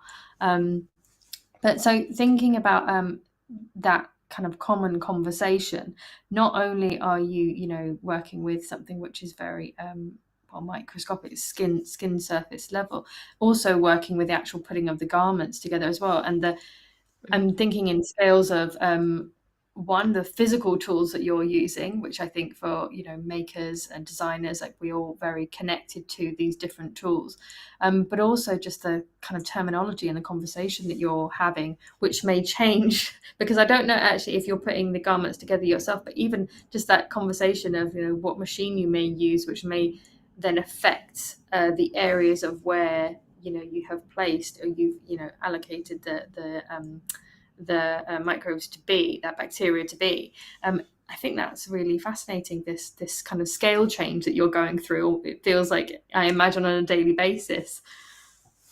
Yeah, I think like I like 3 years ago when we presented the project during my final show at Central St. Martin's, and this was like a start of a collaboration with Chris, my long-term collaborator, and he kind of encouraged me to move to Belgium to start working in the lab specifically. And I think initially I just didn't really understand what the benefit might be, because we had like quite an interesting collaboration where he would send me bacteria, I would incorporate bacteria into textiles, I would send it back to him, he would quantify it, and then he would send me some results. And then but when I actually entered the lab or started understanding how everything worked, then I felt like I was able to make changes or implement things at a very early stage, which I think is quite unique for a designer. So like saying, like, for example, I know that a lot of textile manufacturing systems use a lot of heat. So I would say, well, how much heat can be applied to this bacteria? So we're like developing or designing experiments in the lab, like where we heat the bacteria for a certain amount of degrees and then quantify that. And I feel like perhaps that's not something that you would think about maybe until later on in the stage. So yeah. And it would also, I'm assuming, because of just even using machines, actually there's a process, a question here which you maybe want to answer or not, but depending on whether you machine garments before or after, and I'm imagining friction between machining or movement, that any kind of test to do with heat would impact your research, because you're able to be impacting, let's say, as the bacteria as it's placed on there, but also afterwards and in movement as well. And that kind of feedback from the wearers. What kind of feedback have you got from the wearers, or have you been able to collect in terms of data? Well, in terms of like movement, and this is kind of important for the like abrasion or while wearing the garment, it's kind of important for the whole process or the technology to be released. So from that perspective, it's positive. And at the moment we have like, for example, I have like a can with the bacteria inside, like a spray. And this is something that we kind of hand out or give to people and try it. And yeah, it's kind of fascinating how much, like, for example, polyester shirts, they're known sometimes to have this smell that you just can't get out, and you don't know why. It's kind of this bacteria has colonized this shirt. And this is a kind of problem that we're tackling, I suppose. Like you can apply this bacteria, and it can really alter the microbiome of this textile specifically. So it's not only changing the skin, but it's changing the microbiome of the textiles, which is. And would that apply the same to let's say a synthetic, like you mentioned, polyester fabric? And have you tested it with natural fibers, natural materials? We test with both. I think the reason we test with polyester is because you can, if you're wearing a polyester shirt, we mainly do the wear testing trial with polyester because you can tell the difference so significantly just over 2 days, for example. But actually the bacteria prefer natural fibers, so we test with both. Yeah. That's great. We have a question. We go back up a second. Maybe this one. Is that a cheap or expensive production cost? Could you say something about the production of meters of fabric, specifically colorants, natural or synthetic? Any price of fabrics.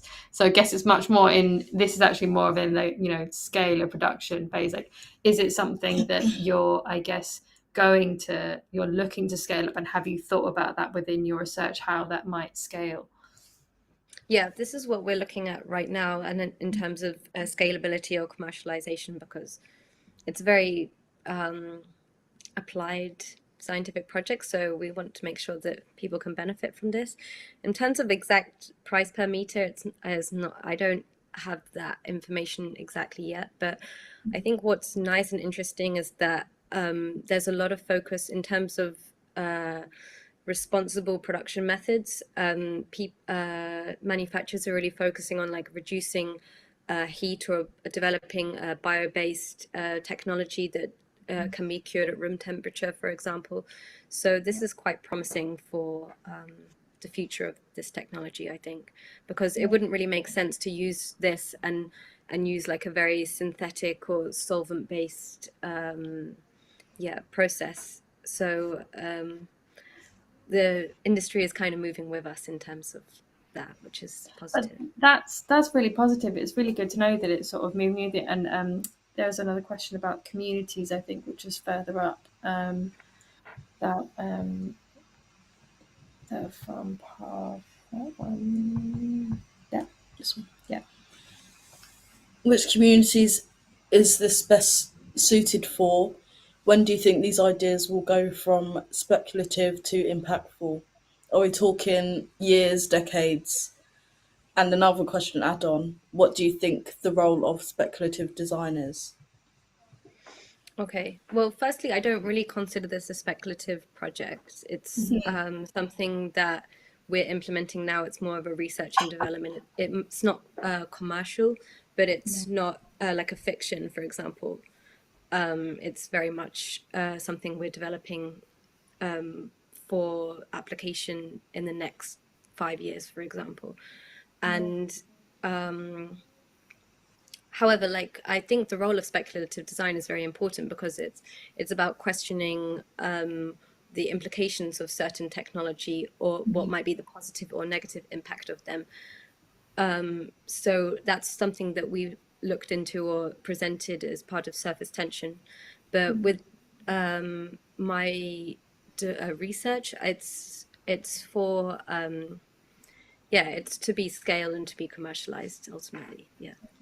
But I think it's really important to have that in mind, that I guess even coming from, if you're a scientist, an engineer, an artist, the fact that you can speculate as to what a material may do, what its property may do, and what its impact on you may be, is something that we all, in a generalized question, we all want to focus on. So I think it's actually really important to note that, that is something that it does have a practical use. It is being tested. You are thinking about it not as just speculative, and it is something that is that can be useful. And I think for me, that whole kind of concept of improved skin and what we put on our bodies is kind of like the overarching that core topic that I think is really important. I think people will naturally gravitate towards. So no matter where it's for, and obviously the other projects that you mentioned as well, you know, think about where, you know,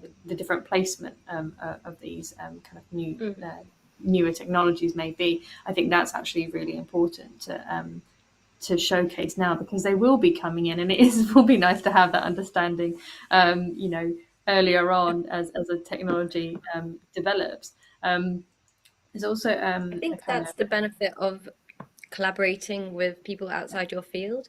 Yeah. Like Chris, I don't think he wouldn't have seen what the potential application this could be in fashion design, for example. So it's kind of like these like interdisciplinary research or design projects is kind of like taking a research or conceptual or maybe even a proof of concept and applying it to another field and seeing where that might be applied or might be interesting. So yeah. Sure. I love the idea of your clothing working with you and not against you. And I think that your online exhibition really showcases that. And I mean, everything you do showcases that. I think we have a question relating to something like that. It says, in the aspect of skin disease, can the upcycled clothes do harm to new owners of clothes? Can bacteria assimilate with new environments of a new body? Sorry, could you repeat that? Which one? I just think just to hear it again. Okay. I think in terms of like we're focusing on like maybe an alternative for antibacterial finishes, but this same technology or technique can be applied for maybe reducing like psoriasis, for example, or eczema, or these kind of skin-related diseases. So I think that's like where clothing could be heading, like things that really cure or heal your body as well. And this can be done through, it wouldn't be the same bacteria, it would be a different bacteria for this. I think that is really interesting that the person who answered the question chose to use like the word assimilate with the new environment. I think that's a really interesting choice of words, because I think that's, you know, we often kind of maybe feel a bit like disconnected, but assimilation kind of makes me feel like a takeover, but actually for it to maybe softly become you know, one or interact in it in that sense is really important. We've also got a question from Rachel saying, are there any materials which are an absolute no that you'd never put next to your skin, but that myself as a biome novice, you might not think about, that she may not think about doing? So something that you'd never, during your research of the skin, that's something you'd never now put next to your skin. I think I was quite shocked at the time, like what these waterproof finishings contained in terms, and this is like something, I guess, like what you were talking about before about the garment being one. Like so much of the time, clothing is like meant to kind of like keep you away from your environment. You know, it's like a shield, but like this is and waterproof finishes, for example, like if you put them in the washing machine once, the finish is gone. It's like gone in the wastewater, and it's affecting like other organisms as well, and it can leach into your skin as well. So I think there's a lot of like biofabrication is like something that's come from like tissue engineering and transdermal medication. So I think knowing that like our skin is porous, and that if there's a lot of chemicals on your clothing, then it could potentially affect your body in general. I think that's something that I've become aware of through this research. And really antibacterial chemicals, like I don't for example use like have like aluminium or heavy metals in any of my products anymore. Another question we've got is it possible to apply this treatment with the encapsulated microorganisms to any textile? So you sort of mentioned that a bit in terms of it being the synthetic, like the polyester versus a natural fiber. But have you found any materials that don't like the bacteria? That yeah. I think that it's important for the bacteria to be activated with moisture. So a hydrophilic textiles over hydrophobic is kind of essential. Yeah. And yeah, so that's very important. And then I think even though we test with polyester, ultimately it would be nice to keep it natural or bio-based. That would complete the story for me. But for Chris, for example, he's more focused on being a solution for body odor, or which is often caused by these pathogenic overgrowth in synthetic fibers. So okay, so yeah, there is a sort of within your collective research, there is a sort of steering, I guess, depending on which your personal ethics is wanting to use. Yeah, I'm more like health and wellness. He's more interested in solution, maybe more medical solutions, or he also looks into eczema or skin disease as well. Yeah. Someone did mention on the chat about medical fabrics. Yes. I'll find that, and you can you want to ask that last question from Kiara. Oh, how would you describe your role as designer working in a design/science context? I would say that it's like bridging the gap between the two. I get very excited by if there's a new development of probiotic strain that might be a solution for dandruff or something like this, and then that's quite maybe an unsexy subject, but I get excited. It needs to be talked about. I'm trying to think about how that could work in a fashion, translate to fashion, or be communicated in that aspect, and how it can become desirable. Because I think that's essentially what is necessary with these kinds of technologies. Is it's not really about what it does; it's how people have to be on board with it, regardless about what it does.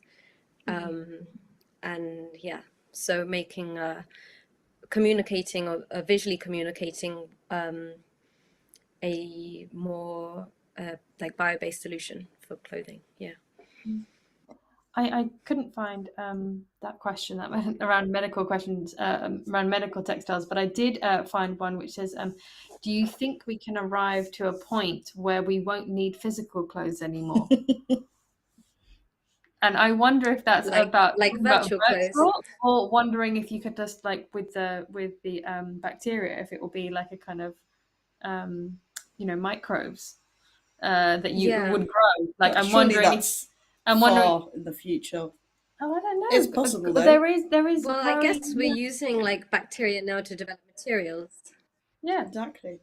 So I think that's maybe if that's where the question was heading, then there may be a yes with that one.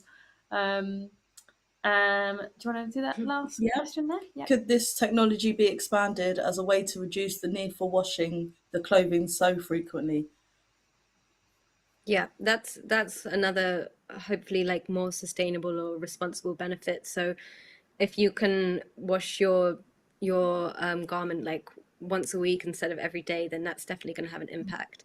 And for example, now certain clothes that aren't necessary to wash, like jumpers or trousers, I have this spray now where I spray my clothes or clothing rail with bacteria instead of washing. So maybe this is but I mean, I think that's the kind of thing that because I mean, I think about all of the do you think that could be applied to different areas of the production or manufacturing process? Because thinking about how much washing has to go on between stages of manufacturing, sampling even, I'm just thinking that could be I don't know if people are using that in that sort of sense. It'd be fascinating to know. I mean, is this a spray that you've got that's yours, or is it a product that's already out there out of interest? It's like I have a sample that Chris gave me, but we're actually working on developing the spray soon, so hopefully it will be available for everyone soon. But yeah, I think it's kind of like a cultural thing to like wash your clothes every time you wear it as well. So it's kind of changing. It's also about changing sort of social norms, I think, too. And I suppose what environment you're living in, the work that you're doing, all of those things come into this. This is a factor. Yeah. Yeah. Yeah, definitely. Let's just see if we have any last questions. We've got some really lovely comments saying thank you so much and really interesting and great presentation. Thank you for inviting me. Thank you so much, Rosie. This has been fascinating. Thank you. It's been really nice. Quite good. It's and I oddly we've all connected every single presentation, I think, in terms of the communication and what's going on. And I think that's not oddly because we planned it, Lorena, but I think it's been really great to like have you as our final connection. There was that actually there was a question between how you as a scientist, would you describe yourself as a textile scientist or a designer working with scientists? Like how would you describe yourself? And I guess, and maybe anyone who wants to get into this, field. I mean, textile scientist was something that I, like when I first moved to Ghent and worked in the lab, it was something that me and Chris came up together. Like, I don't know if anyone, it's something we sort of decided upon, like, because we couldn't find a name to fit what I did. But but at the moment, I'm working in the lab as much as the scientists I'm working with as well. So I don't have like the same scientific knowledge, but I'm using the same parameters or the same methodology. So yeah, I think it's just interesting. No, but it's a crazy thing because you can come from the design world and you can come from the scientific or engineering world, and then you cross over, and it's just how you end up titling yourself. And for the makers and the designers out there who are looking to get into this area, like what they should look for. And it's almost, I feel like every day, every month, every day there's a new term to search and follow to find your next career path. And I think that's I think you can have a background in something else and decide and like see what the future of that might be in a different context. I think that's always really interesting to look into. Yeah. Well, that's a lovely note to finish on. I think we will say thank you very much, Rosie. Thank you. And it's been really lovely to hear about your work. Yeah, thanks so much. Yeah, all the presentations have been really nice. So I'm glad you did those.